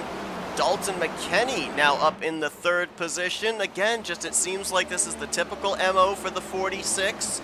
Doesn't make a whole lot of noise in the early going, but keeps the car clean in one piece. And then we get into the second half of the race, and he's up inside of the top 10, inside of the top 5. That's why he's where he is, 7th in overall standings. He's netted 3 top 10 so far this season, and looking for his 2nd top 5 on the season if he can hang on here with 98 laps to go. Yeah, Seth, you mentioned second half of the run. If this goes green to the end, this is going to be the longest green flag run we've had, including the stage breaks and everything. So, I mean, just sitting up here and now watching, it's really gonna show who can save those tires the best for that last 50 laps if it goes green, and that's a big if, because I saw the calamity on track. There was a lot of it, and there was a lot of close calls. So we'll see what happens. And something you touched on, Tom, when we talked with you earlier was the track conditions based off the cloud cover or the sun being draped in sunlight.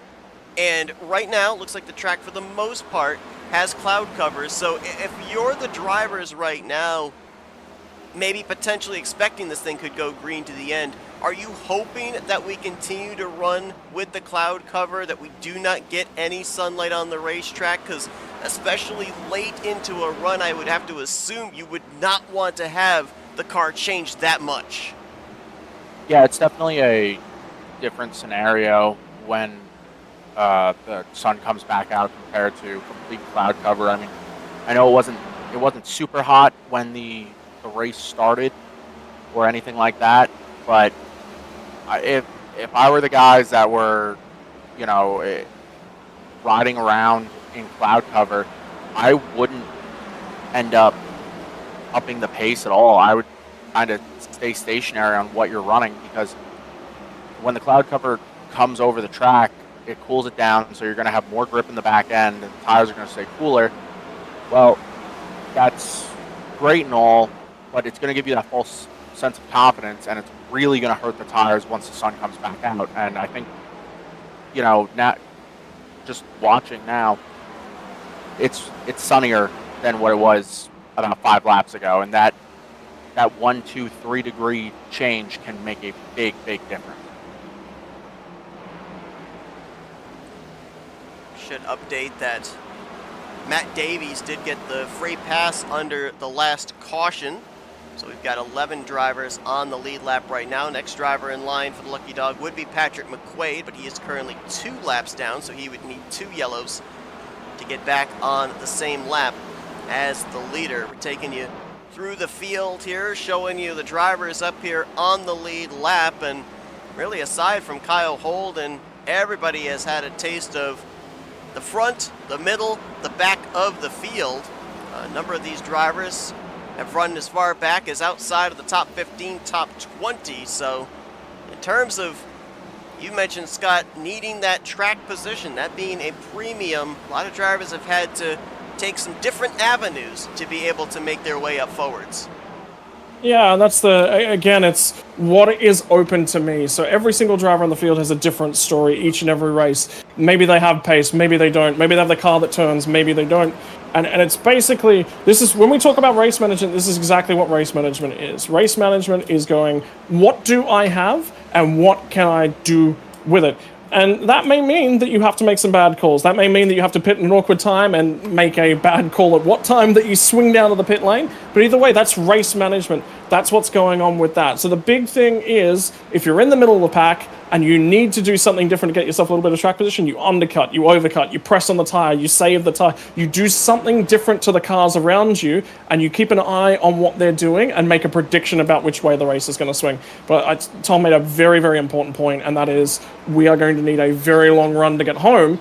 But the thing is, everyone's now aware that this is probably going to be a long run, which means the pace of the race slows down. When the pace of the race slows down, what happens is you get less cautions, unless you get what's happening on track right now. Yeah, a lot of traffic right there as Rewind. Rice and McQuaid were battling with each other, not for position. That wadded up the track in front of Tyler Marr. Zimmerman, Holden, McKinney now, DJ Daniels throw a blanket over the top 5 just in that encounter with the slower traffic. Yeah, and again, it's keeping your head on the table. The big thing for Kyle Holden is he knows that he can pull the trigger, right? So he knows that he's the best on tires, and he can also pull the trigger on pace, so he's got options. So, did he use the traffic a little bit to make some passes there? Yeah, but so did DJ Daniels. He tried to get by Dalton McKinney. You've got, again, what is available to me? What can I use? What tools do I have? And traffic is one of those tools. I genuinely think, you mentioned him pulling the trigger. I think when the restart happened, he pulled the trigger, because he has flown through this field like everybody was standing still. So I'll ask this of both of you, because obviously you've dealt with the track conditions and everything. You know what these tires are capable of, especially fresh tires.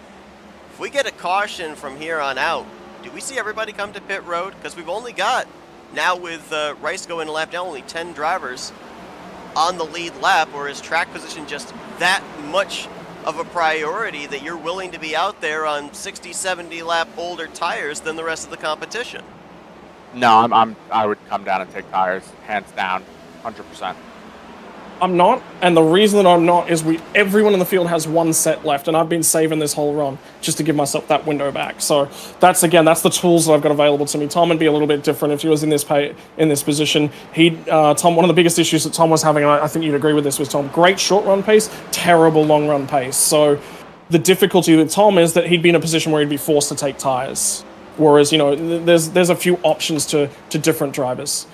Yeah, the problem that I've been having with this next-gen car is I'm so used to running the trucks in Xfinity that, you drive off the right rear, where this will, the next-gen car, you can't really get it to drive off the right rear, and just it doesn't fit my driving style, and it takes me at least half the race to 3/4 of the race to actually figure out how to do it at each track, and by that point, it's either I figure it out and then I get involved in a wreck, or I'm just too far back. Third place under contest, and Chris Reese is going to go around off the nose of Dalton McKinney. 11th caution going to wave. That's a shame. They were both having better. McKinney was in the top 7 all night long, and Reese was having a very, very solid run tonight. I think, I believe he was still on the lead lap, correct? Both of them, I believe, yeah.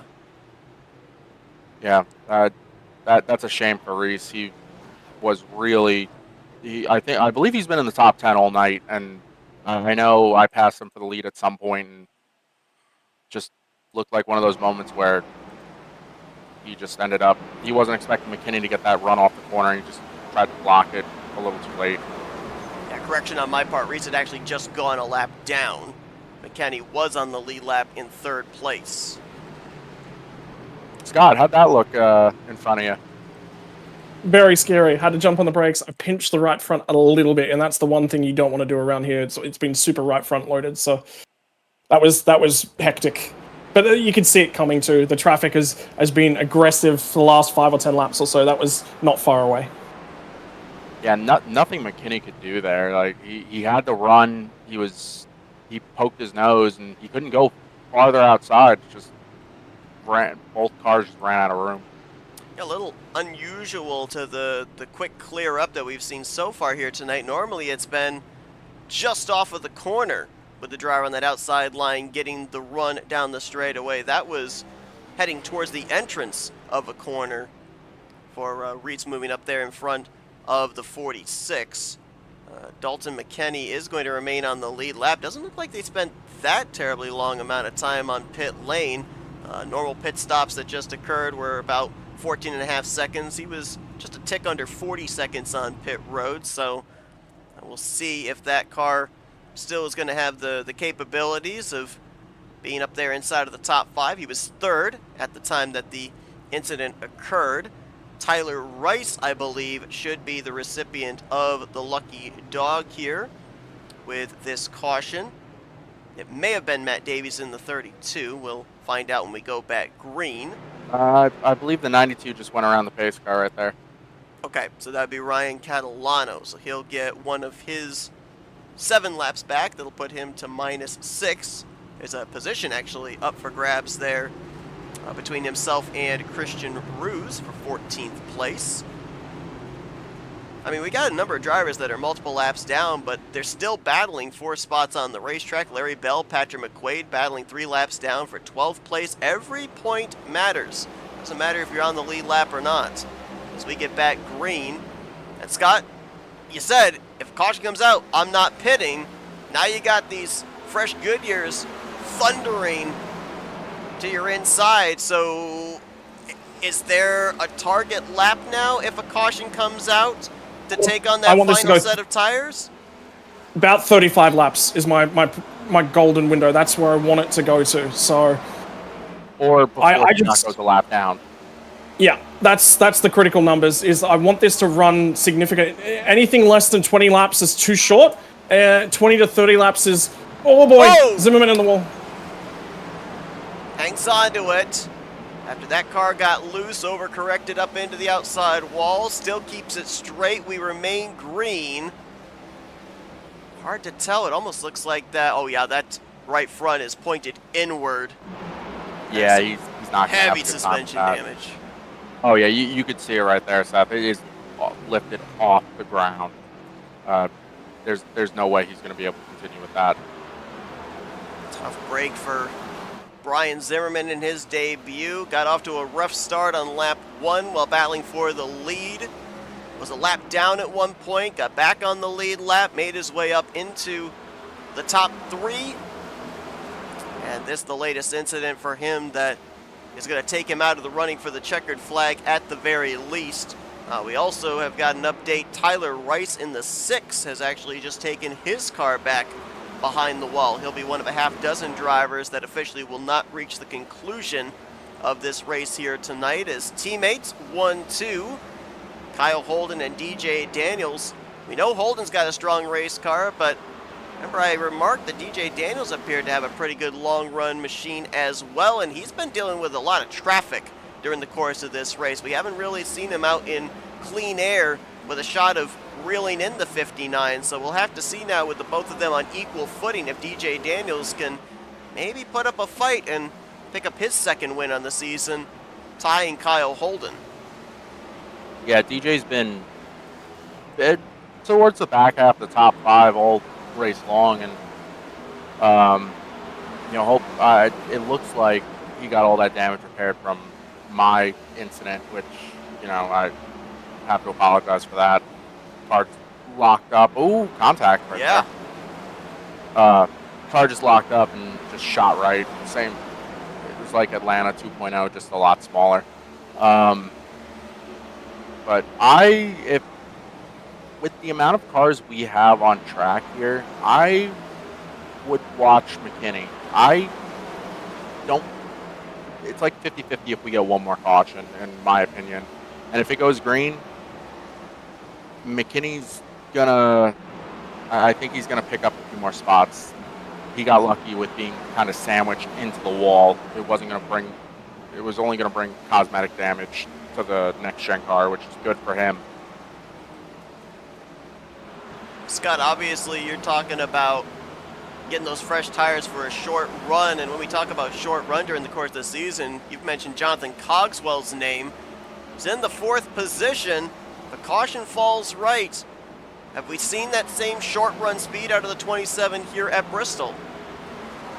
The problem is with this run is this isn't a short run. This is a medium length run. This isn't a long run. This is a medium to long length run to get us home here. So the tricky part is that's certainly been Cogswell's weak point. So he may grab track position right now, but he needs some cautions to go his way. The problem with that is if cautions start to fall, that plays it back into my hands and whatnot. So he's just in a bad spot where he's got no really good options. So he's got to try and do something here. And to be honest, for Cogswell, track position might be the play. Peyton Holland back on pit road. He's worked his way up to 16th. He was in line back at the beginning of this race after a lengthy stay on pit road to finish 21st. So there'll at least be a net gain from where he potentially could have finished to where he actually will here tonight at Bristol, as we have eclipsed 50 laps to go at the world's fastest half mile. Want to remind everybody, next week we continue on the 2025 season for the Grind Cup Series, as we'll be at the high banks of Talladega Superspeedway, 2nd Superspeedway stop on the schedule, and the 3rd of our 6 Dash for Cash races. So be sure to join us next Wednesday night, 9 p.m. Eastern Standard Time, right here on FRN, as Kyle Holden continues to tick laps away. Only 8 drivers on the lead lap. Next car, 9th position, would be Patrick McQuaid, and he is 3 laps down. So pretty much the conversation for the lucky dog is null and void unless we have some of our current lead lap cars fall victim to the 59. Yeah, and a lot of the guys that are multiple laps down, they've just been riding around. Like McQuaid's been involved in 2 accidents tonight. Ruse had the bad hit with Allen, and I know Ruse has been dealing with steering issues since that accident. I don't really remember when that happened, and McQuaid was involved in that, the first big wreck that we had. He had front end damage that, and then unfortunately pit road penalty where I don't believe he beat the pace car out. So tough break for those guys. But hey, like you said, every point matters. They're still out here. I told them in chat, stay out there. It's a short track. As long as your car doesn't blow up, that's all that really matters. Saw Trey Whitehead make the pass on Jonathan Cogswell, moving him up into the top 5. Number of drivers, to your point there, Tom, that sticking it out here, and they're going to come away with some pretty decent runs. You can also add Larry Bell into the conversation. Got involved in a couple of incidents here tonight. Right now, he's in line for a top 10 performance in 10th. And as we cut back to Kyle Holden, when we were watching Trey Whitehead, Holden made the pass on Scott, putting him a lap down. So now, is it just preserve being 1 lap down, still hoping for that caution to get the free pass, or at this point in time, have we exited out of the window where this strategy is going to pay off? No, we are still in the window for this strategy to pay off, but I need a caution on it and I need it now. And the main reason for that, Matt Davies is only a couple seconds down the road. So I've got 2 problems. Either I've got to suddenly miraculously find some pace and run Matt down, or I need a caution right now. If I get a caution right now, I get the lucky dog, I go back to the tail end of the lead lap, we're actually okay. We're in a really, really good spot. But it's got to be right now. Battle for second. Tanner Marr, DJ Daniels. Marr's going to hang on to the spot as Daniels may have brushed the wall a bit there off of the corner. Kyle Holden loving the battling going on for the runner-up position, allowing him to continue to open up the gap, which right now scoring has at 4.4 seconds between himself and the second place driver of Marr. Yeah, Marr's having a very impressive run tonight as well. I haven't raced with him much, and earlier in the race he was kind of up and down, but he's really solidified himself inside the top 10 and top 5. So good run for him. Even if he finished second to Holden, that's nothing to be upset over. Holden is very, very fast. Being the first loser of him is not a jab at anybody. Pretty good in your debut, right? I mean, there's a number of racetracks that, I could say, yeah, I'd feel comfortable having it be my first start in a series. Bristol might not necessarily be one of them. Now, granted, a lot of drivers really love short tracks. It fits right into their wheelhouse, but I don't know. Bristol's also a track that can be a little bit intimidating to make your debut in a series, and we've seen great performance here out of Marr. Zimmerman looked good before he had his issue that broke the right front suspension, and documented Bell as well, currently inside of the top 10 after he's had a pretty adventurous night. Yeah, lots of new guys that weren't here at season's beginning really having good runs, as McKinney jumps up to third now, passing DJ. I don't know if DJ wore out his stuff trying to keep up with Holden, but he is under fire from a lot of people, whether it's lead lap cars or lap down cars. Saw him battling with Cogswell, and Trey Whitehead bypassed them both. Dalton McKinney with a pass as well. You can see a couple of lap machines actually putting the pressure on him to get by. Next driver for position would be Cogswell. There he is. And Seth, one thing that got mentioned with him, keeping the tires underneath you and everything, keeping them for the long run. If you're getting passed by people on the bottom and you're running the top on even tires, you've worn your tires out. A lot of traffic here in this battle for 5th place. Cogswell going to try the inside line here against DJ Daniels, and that might be an indicator right there too, right, Tom? That little brush there off the wall, the car pushing up off of the corner. Yeah, it definitely is. So when you end up burning that right front off here, you see how DJ kind of diamonded it off turn 2 there to basically keep it in a straight line coming off. When that right front tire wears, you're not really able to do that. You really have to crank a lot of wheel into it. And like Scott has mentioned time and time again, that's what's going to kill the tire, because you're just scrubbing off tires, scrubbing off speed. Now, Holden is about to put DJ a lap down. So that's not good for Scott there.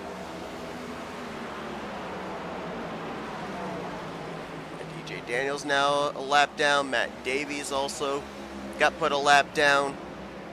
Jonathan Cogswell's not that far up ahead either of Kyle Holden. Same for Dalton McKinney. So if things continue to trend the way they are and we remain green for these final 19 laps, we could only have potentially the podium finishing on the lead lap here tonight. That's crazy. I didn't expect that at all. I mean, I had faith in everybody that we were able to get long green flag runs, especially at Bristol. And it showed tonight, obviously. Like, we've had multiple 50-plus lap green flag runs, and if it goes green to the end right here, it'll be over 50 laps again. And just, I wasn't expecting one person to have this type of pace, put the car wherever they wanted, and just make it tick for the entire run. I was going to say, if indeed we end up having the podium finish on the lead lap, that kind of sounded familiar, and I wasn't sure why. Well, it was last week. Watkins Glen, top three were the only drivers to finish on the lead lap. Cogswell's gone a lap down. Dalton McKinney would be next on the hit list, and he's less than 4 seconds ahead of the race leader, Kyle Holden, who now gets us to 14 laps remaining. Going to be a maximum points night if he closes out the deal here this evening. He won the stages, got himself 20 valuable stage points and 2 valuable playoff points. He's now retaken the lead in stage wins, getting his 6th and 7th stage victories on the season. And maybe more importantly as well, after missing a race, he will cut into the 28-point gap between himself and Alan Dobbs. Maybe we'll have to wait, obviously, conclusion and the mathematics all to be calculated, but potentially going into Talladega, we may end up having an exchange for the overall points lead. I don't think it's going to take a mathematician to figure this out. He is going to take the points lead after this, barring any penalties or anything, which he's ran a clean race all race long, so he's not going to get any unless that car's illegal for some reason. But he's definitely going to take the points lead back, and he came back with a vengeance to get that points lead back. And being teammates with Alan, I feel for the guy. Like, he got the short end of the stick earlier in this race, but it's a long season, and I wouldn't be surprised if he ends up getting that points lead back at some point. Long season, a lot of interesting tracks coming up in the next month or so. Not only Talladega, but then we've got our throwback race at the track with too many names, Darlington Raceway. Texas, I've got some opinions on turn 1 at that particular reconfigured racetrack, but that'll be an interesting one. And then, how about a little bit more short track racing when we go to the Paperclip racetrack known as Martinsville. That's all coming up during the month of May. Some very interesting tracks that these drivers will have to deal with. And I don't know, Tom. Whoa, hold on. Late caution. I don't know if this changes anything, though. Yeah, I don't know either. This will put Cogswell back in the lead lap. Zimmerman's coming to pit road, but I don't think he brought out the yellow. Unless he may have spun or half spun trying to get onto pit road. Well, looks like he was clean. Trying to figure out where this yellow would have been. Trying to look for some smoke maybe lingering on the racetrack here. Oh, there's some. Yep. It's like ahead of the 43. Is it Trey?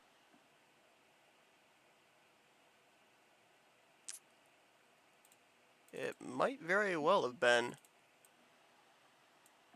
You know the worst part? I just looked at my sets of tires remaining. I You have made that two, don't entire you? strategy call. I have 2 sets of tires. I should have pit with everybody else. I made that mistake. Oh. That was absolutely the wrong call. So the call I made on strategy was knowing that we only had 1 set left. We only had 1 set left. I made the right call. I think I made the right call, and there would have been a few more guys that would have made that. But yeah, Well, Scott, do you think you still made the right call even though you're 2 laps down right now? absolutely not. We made the wrong call. Was it? Matt Davies, maybe? Ryan Yeah, Catalano? the 32 and the 92, maybe. Yep. That is a generous caution.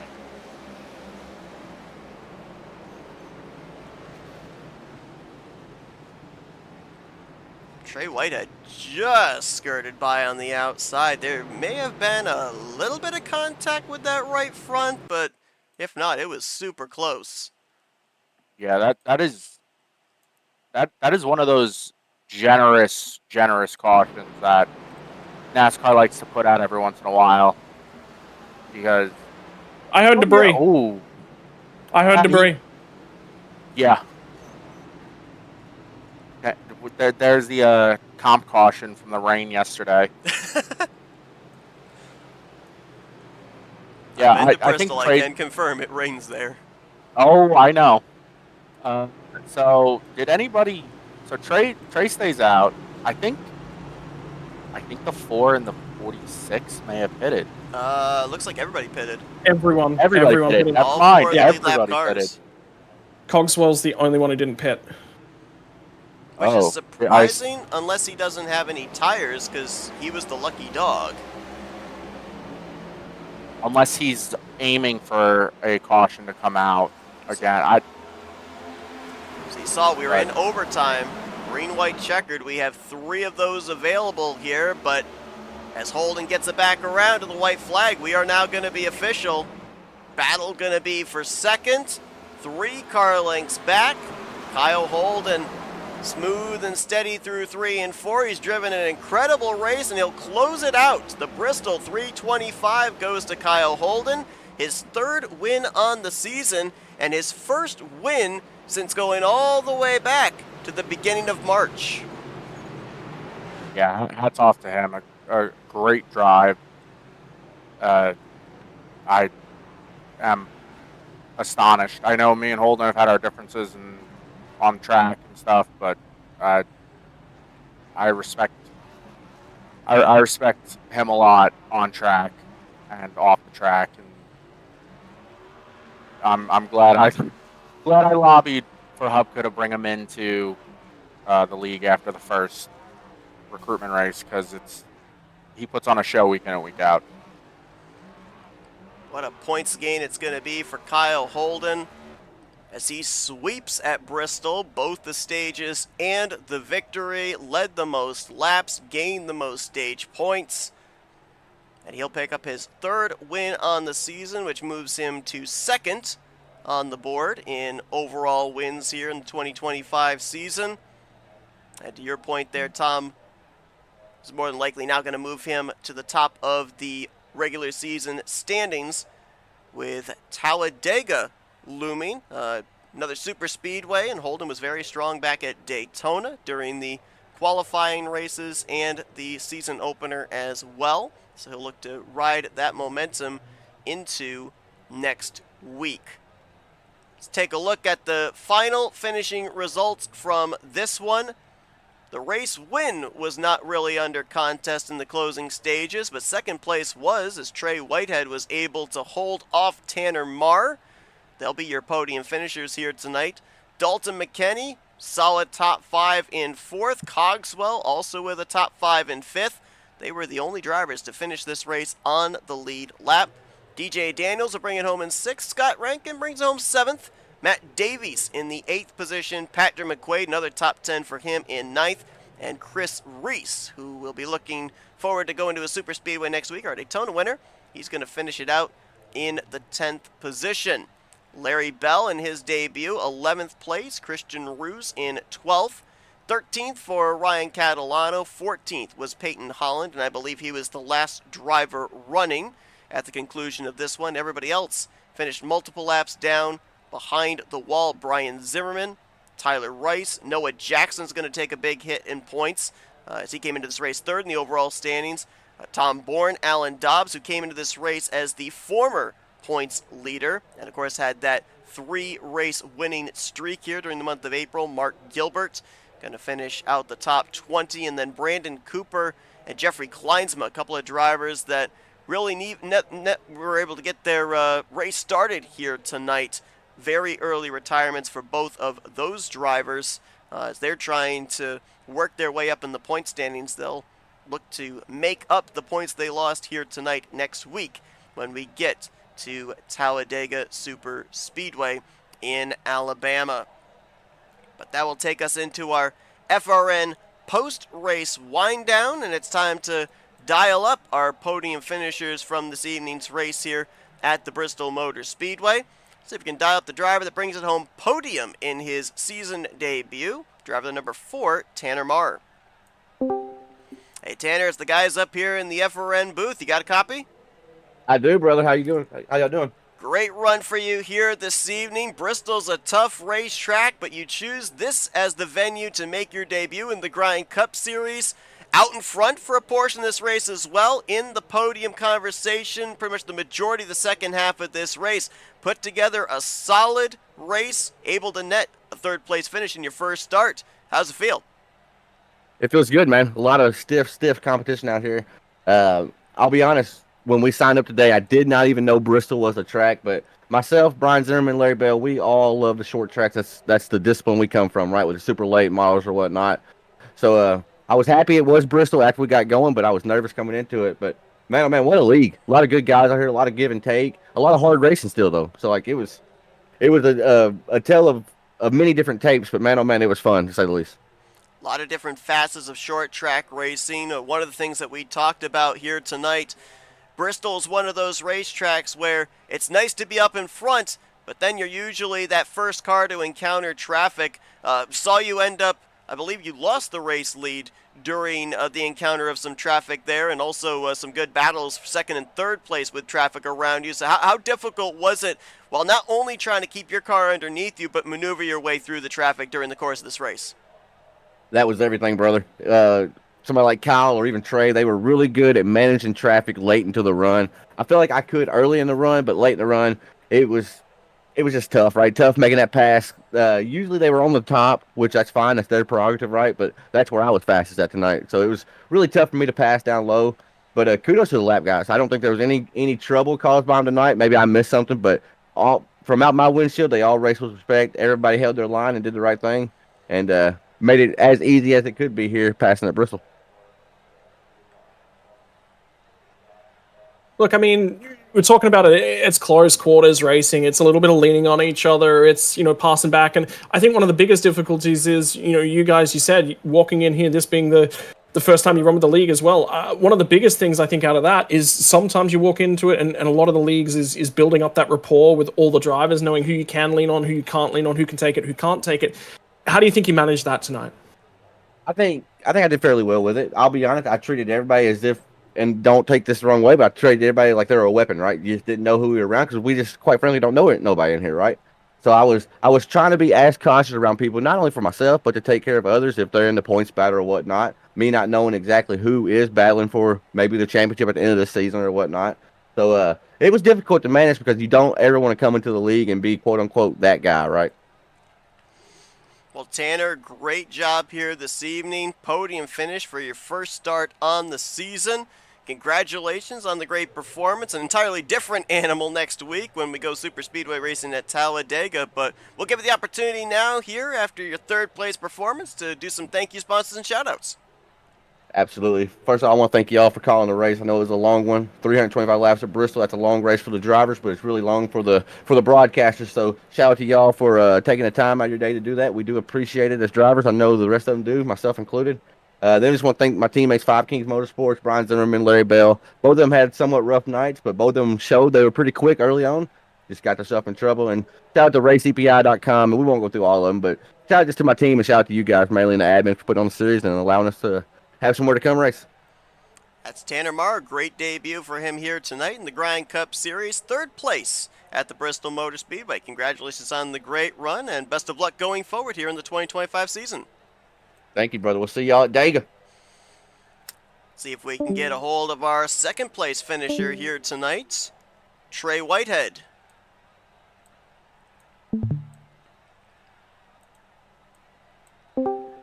Hey Trey, it's the guys up here in the FRM booth. You got a copy? Yeah, I got you. Man, I'll tell you what, I mentioned it here tonight. Very few drivers were able to spend the entirety of this race up in front. They dealt with the facets of track position, pros and cons at the Bristol Motor Speedway at some point during the course of this race, and you were no stranger to that either. Mid-pack, up at the front, experienced the rear of the field a little bit there on some pit strategy, but ultimately able to bring it home in the 2nd position. This is an endurance race with it being 325 laps, but being a short track, it also flies by pretty quickly. So how do you balance the aggression and the patience to eventually work your way up to where you were here in the closing stages with a shot at this victory? Yeah, no. Well, I don't know if I had a shot at the victory. Kyle is just, he needs to be banned or something so I can have a shot or whatever. But DJ, kick him off the team. Whatever has to be done. But anyways, even at the beginning of the race, you saw it. I started 5th, kind of had a little hiccup, and I was like, dude, these guys are trying to fly by me. So I was in the mindset of give up 4 spots to gain 8 later on, and felt like it worked for me the entire race. And yeah, I don't know if I ever left the top 10, but I definitely did fall back to about 10th, and the same mindset, just giving them the space they need, the space they want really in the beginning of the run, just to get it all back. And I almost thought it got ended there at the end. We were like 6 to go or whatever, and that caution came out right in front of me. I actually got more damage from it, but I was able to play defense at my best and still get 2nd. But yeah, no, it was a lot of fun playing the long run game, and I've been trying to be less aggressive on the short run to have it work out in the long run. So thought we did a good job of that, and can't wait to keep doing it. So. Something that Scott and I were talking about earlier on in this race, and I don't think Scott got any damage, so he wasn't able to give me a driver's point of view of it, but we know that at one point when you were in traffic, we ended up seeing your nose kind of caved in around that Camry logo. Did that affect the race car at any point here? Because we talk about the fact that, you don't have to win a beauty contest to be able to win at a short track, but is there some mitigating aerodynamic factor when you do get that kind of damage? There could be, but if I'm being completely honest, I didn't feel it. And the pits told me that I probably shouldn't have felt it either. It was about 20 seconds of optional, so nothing wild. I mean, I got it.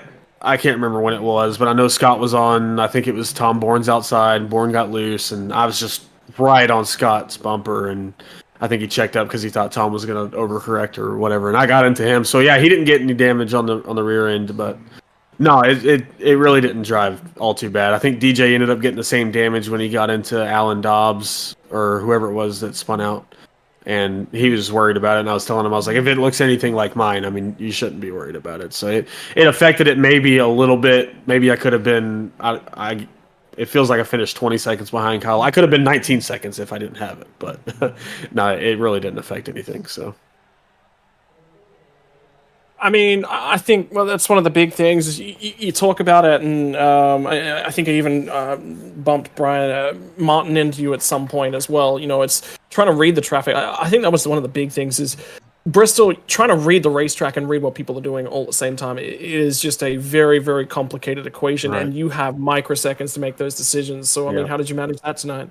Yeah, no, well, for you didn't, I mean, you did get into him, but I basically stomped on the brakes because I was bracing for impact. I thought my race was over. So he ended up actually not getting into me at all. So I put myself in the wall there. But I mean, and I did it a few times. Cogswell, I was right on his bumper a few times. And it's like, oh, he's slowing down a lot more than I thought he would. So it's just, yeah, playing that mindset of, I think Denny Hamlin said it on his actions detrimental a few weeks ago when they raced at Bristol. He's like, you're entering the corner basically trying to go where somebody else isn't. And it's not necessarily for aerodynamic purposes because the car drove really good for me on the bottom, no matter if I was behind somebody or not. It's just mitigating the fact that they could check up a lot more than you, or you could get like right up on their bumper and then they get loose or whatever, and there's something that happens. So it just kind of helped me have the buffer that I needed to not get into people, and then just like I said, usually after 30, 40 laps, I was able to just kind of take the top or even pass on the bottom. I didn't see a lot of people doing it, so I'll take pride in saying that I did that all race long. And yeah, it was a lot of fun. But yeah, definitely a hard time trying to play reaction time plus be aggressive at the same time. So. Well, Trey, during the course of the last month or so, we've seen you steadily work your way up through the point standings, had a couple of drivers within striking distance to maybe gain a couple more spots here in preparation for Talladega next week. Second place performance definitely going to help out in that. Congratulations on the job well done here tonight to bring it home on the podium in the runner-up position. Before we let you go, floor is yours for thank you sponsors and shoutouts. Yeah, obviously superior concrete products on the car, Avtech Concrete Solutions and Recon Retaining Walls. Just visit concretefence.com for all your concrete retaining wall and soundproof fencing needs. Kyle Holden for painting the car, DJ for being the team owner. Obviously, I'd like to thank Brandon, who was able to race tonight. Matt Metler couldn't make it, but Noah Jackson and Kyle, I don't want to thank him again, but he's been... I don't want to say the leading force because DJ is also really fast, but Kyle has been the one that's kept him level-headed and keeping us up to date on what we need to be doing to make the car go faster. And you guys for broadcasting, obviously, and Hubka for putting the league on. And I can't wait to go back and rewatch the race tomorrow. I do this every week, so I wish I could have talked to you guys last week at Watkins Glen, but I can't figure out how to go 35 on pit road instead of 36. So maybe we'll fix that at some point. So. Well, I mentioned about the fact I love the sponsorship. You debuted it at Dover Concrete Racetrack. You have it here tonight, Concrete Racetrack at Bristol. Seemed appropriate and pretty cool to see it finish on the podium here tonight. Appreciate you taking the time to talk to us. Congratulations on your second place performance and best of luck next week when we head to a wild card track at the high banks of Talladega. Yeah, I usually ride at the back of these plate tracks. No, not anymore. I mean, I feel like I've got a good point standings that I'm just going to try to make myself stay up front the entire race. So. It'll be fun to see. Absolutely. Sounds good. That's Trey Whitehead. He brings it home second place here this evening. Before we let him go, Seth, I was just going to say, Seth, before we actually let him go, can we get him back in here in a minute? He just said, sack the man that's painting my cars. Trey, you said to sack Kyle Holden. Kyle Holden's the guy that's out there painting your cars. You care to respond? No comment. We actually won't comment on that. So he'll just run that sponsor for the rest of the season. He's stuck with that. Yeah, that's it. Yeah, it might be a situation where we do that. So I haven't changed the car since I put it on at Dover. So I mean, it's worked out pretty well for me. Not gonna lie. But, yeah, it was fun. Good race, Scott. By the way, that was fun racing around you. It was. That was a difficult one. That was a tough race. Were you? Can I ask one question, Scott? Were you short a set? Is that why you couldn't take a set when we all pit? I was busy.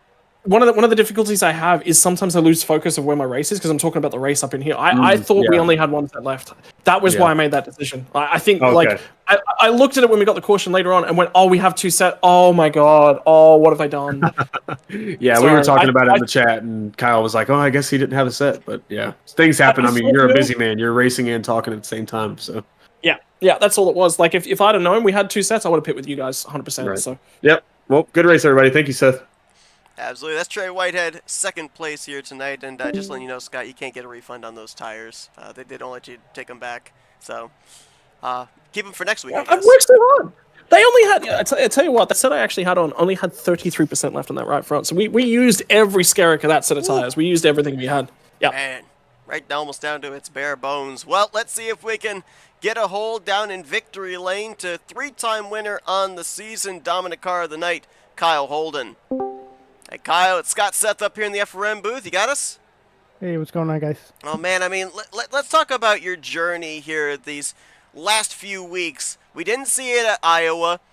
Dobbs goes to victory lane, so the point gap opens up. But then Pocono, third place performance. Last week at Watkins Glen, you bring it home in second. The points gap closes up here tonight to 28 points, and you come out and you put on a dominant show.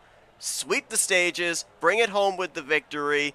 Undoubtedly going to be leading the points into Talladega. And we had Tom up here during the second half of this race, and he said, man, just looking at this, I'm jealous of how he's able to put that car exactly where he needs it to be. It doesn't matter whether he's running the top, running the bottom. He's able to maneuver through traffic. I know, obviously, you don't want to give all your secrets away, but what were you able to find here tonight at Bristol that you were able to exploit to have such a strong race car?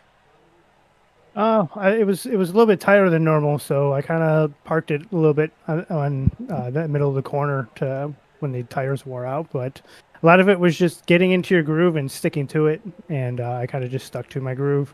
Like I said last week, normally I'm not good here, so I'm quite shocked. But I think a little bit that has to do with the big wreck on lap one there. I think if Ellen would have been in it, I think it would have been a lot bigger of a challenge. I can't tell you as a broadcaster how many times I've had a driver say I'm not good at a racetrack and then they show out the following week. So I'm used to seeing that happen here. Obviously, the road back to get the points lead, you've done that now, and we're going to a super speedway next week. You had great performances in the qualifying races and the Daytona race that opened up the season. So with the momentum you've been on here now, 3 straight finishes on the podium, I know it's a wild card track, but what's the confidence level going into a super speedway now with the points lead back in your grasp? Honestly, pretty confident. I love Talladega. I just won there last week in another league. It's going to be a lot of fun. The draft's a little bit different than people are going to probably be expecting, so you got to be on it. Make sure you don't lose that draft here because the gearing is pretty awful right now in the car at Talladega. So hopefully maybe they change it next week and we'll be pretty good with it. But be on it. Always be prepared for those runs that are coming, and always be active and looking for which different lanes you can get into to try to move yourself forward. I mean, the big thing tonight, Kyle, is the traffic and everything that was going on. This was one of those races that, sure, you've got a great car, but you just got to manage it, right? You got to constantly be talking to yourself about, is it too soon to press on? What do I need to do here? And that's a tough conversation. Every time I could see you in the rearview mirror falling back, and I'm like, man, I'm going too hard. I've got to maintain a little bit of track position. I got to get lucky. You had so much confidence in everything you were doing tonight. Talk us through that. Yeah, I was just kind of taking it easy. I knew that the right front was going to die pretty quickly here. Normally it's loose, but when the testing, the right front just died no matter what you really did. Didn't matter where you put it. So sticking to the low lane as best you could, but don't wrap the bottom too much, and kind of diamond it a little bit. Stay off that transition in the banking when you're coming down into the corners on entry. You want to kind of ride it up a little bit and then kind of swoop down for the exit. Just overall maybe a little bit of track knowledge, but like I said, normally I'm not good here, so it was kind of a shock to me. Normally I'm finishing like P10 or something here, so this was a shock to me, but it also, the wrecking on lap one was, I think it ruined a lot of people's race. Well, a dominant performance here tonight. You lead the most laps, you sweep the stages, you get the maximum points this evening, closing it out with your 3rd checkered flag on the season. And I mentioned it when you came around to take the checkered flag here tonight. You've got to go all the way back to the 12th of March, the last time you went to Victory Lane. You had those early victories here in 2025, but now finally back in Victory Lane and continuing to ride a huge wave of momentum with your 3rd straight finish on the podium. Congratulations on the great run here tonight. Complete race put together. Before we let you get back to your celebrating, we're going to give you the opportunity for Victory Lane. Thank you, sponsors, and shout-outs, Kyle. Yeah, just huge thanks to SimHQ for being on the car. Number 59 was fast tonight. Huge thanks to the league for throwing this on for us. I know Chris wasn't here, but maybe he would have had a good time because we actually surprisingly got a green flag run in there. It was pretty long. You don't usually get those at Bristol. Huge thanks to you guys in the booth. Definitely going to go watch this one after here. And just huge thanks for everyone showing up. I know it's not fun when you see one couple guys winning all the time, but you definitely get to learn something. Big win here tonight for Kyle Holden, 3rd on the season as he takes the Bristol 325. Congratulations once again. Best of luck heading to Talladega next week. Appreciate it. Kyle Holden with his 3rd win on the season, 1 short of the season leader, that being Alan Dobbs, who has 4. And Scott, I mentioned it earlier on tonight. A lot of the racetracks that we've been at recently, Watkins Glen, Pocono, even Dover, not really tracks that you think about survival. Normally, it's a little bit easier to kind of control your own destiny, the field somewhat spread out. But here, where you are bumper to bumper, door to door, the entirety of this race at a track as confined as Bristol, it kind of ranked up a little bit higher on our survival scale. And we saw that here with a number of drivers not able to reach the conclusion of this race. But it really seemed like it came down to all the facets we talked about, the preserving the tires and the ability to maneuver your way through traffic when and if you encountered it.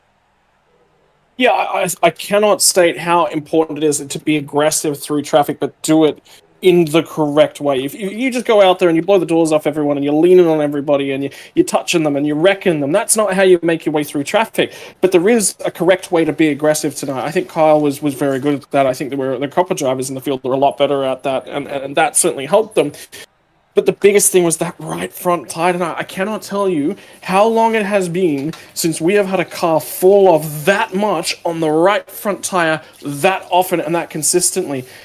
If you have a look at the way the car won the race tonight, it was never on raw speed. It was never on out and out green flag pace. It was on looking after that right front tire, and he said track knowledge, and I think that's a big thing. There was a couple factors in the way that he drove the car that he talked about there at the end that I wasn't taking into account. That's going to go into my memory books as well, because banking transitions, the car is loaded very, very differently, and the way that I was driving the car, now that he said that, I'm like, yes, I was absolutely doing those things. So I think it's critical to actually, for a lot of the drivers that are out there, listen back to the interviews, listen back to what the drivers are saying.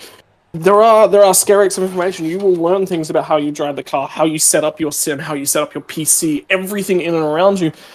And sometimes they'll be important. Sometimes you're already doing the right things. But if you don't sit here and you don't listen to the way that... And I think a big thing for all the drivers is talk to the guys around you. Learn something. Man, I cannot tell you the amount of times that a guy who is slower than me has taught me something. Take the ego out of the racing, be open, be free, and be... The best thing about talking about race car driving, Seth, is that even if you're correct, you backed up your decision-making and why, but you'll think about the car differently, and that's never a bad thing to have. Well, next week, the survival scale won't even be up for debate. It will be maybe the forefront of our conversation with super speedway racing. There's always the dreaded big one looming around every corner, and you look at the beginning of this season, Christopher Reese locking himself up a playoff spot with that victory, and while we've seen him up inside of the top 10, the top 5 on occasions at racetracks, we really haven't talked about him in the conversation for a race win since that season opener. Big opportunity for a lot of drivers that, maybe we haven't necessarily seen consistently up inside of our top 5, top 10 week after week to be able to get a victory next week. But we heard there from Kyle Holden. He's going into that racetrack with a lot of confidence as well. So what do you think? Do we see maybe a type of an underdog story again when we get to Talladega next week? Or do you think we're going to see a lot of the drivers that have been in the conversation up at the front here at the short tracks, the mile-and-a-half racetracks, even the road courses, that they're going to be up there at the front continuing to try and add the playoff points with race victories here in preparation for the postseason? It's definitely going to be a big picture. This is going to be one of the most unique super speedway races we've called, and I think the reason why is exactly what you just said. There are guys that are down the back that they're now in a win-and-in style situation. This could be their last opportunity to put themselves into the playoffs, and this is going to be a critical one. There are guys who want the win to help them with the postseason. You're 100% right in that. But there are also guys, look at Trey Whitehead, look at Noah Jackson. These guys are capable of winning a race. They're probably going to point their way into the playoffs, but they don't want to have to deal with that. They want to be in there now, so they can start thinking about it. They can take the rest of the season a little bit easy, because one bad race may eliminate them. Still, they're not locked in. They're in a great spot. They're in a very strong spot, but they are not locked in. So that is the big... When you're watching the race next week, race fans, that is the context. And that will mean the decision-making is different for different reasons. The guys that are very strong, they're just going to be looking for a good points day. Kyle Holden thinks he's strong. He still wants to win there, so he's going to be a little bit more aggressive. I expect Alan Dobbs to be a little bit more circumspect. That's just his natural style, though. So, I think that sums it up really nicely, actually. Hey, talk about a good points day. Going back to our season opener at Daytona, we had 34 drivers take the green flag. 10 of those drivers I just counted have not raced since that super speedway race. So with another super speedway race coming up, we may see some of those drivers return. So we've got obviously a couple of drivers, a trio of drivers that made their debuts here tonight. So there's going to be a lot of points on the board there as well, regardless of if you win or not. Could be an opportunity to make some net gains in the point standings, be able to leapfrog 2, 3, 4 positions in the standings if you're able to survive and come away with a decent finish next week in Alabama. But we look forward to that one. Wild race here tonight at the Bristol Motor Speedway, but it did not hold up Kyle Holden at all. He sweeps here tonight both the stages and picks up the checkered flag in the Bristol 325. We appreciate everybody tuning into our coverage here tonight. Again, a reminder, tomorrow evening we are going All-Star Racing for the Rolling Thunder Gaming Super Speedway style. We'll have the Open at 8 p.m. Eastern Standard Time, the All-Star Race event at 9 p.m. Eastern Standard Time. Be sure to join us for that one, and then join us right back here next Wednesday night as we continue on the 2025 season for the Grind Cup Series under the ESports Oval League banner, as we'll be at Talladega Super Speedway. 9 p.m. Eastern Standard Time is when the green flag will fly for that as well. My thanks to Scott here tonight for joining me on commentary. Thank you all for joining us here this evening. We will see you guys next week. As for Scott Rankin, I'm Seth Cole. We'll see you guys next Wednesday night as you've been watching another broadcast courtesy of FRN, the Flatout Racing Network. This broadcast is the copyrighted work of Flatout Racing Network and may not be rebroadcast, retranslated, or used in any form without the express written consent of Flatout Racing Network and iRacing.com Motorsports Simulations. Flatout Racing Network would like to thank you for your support.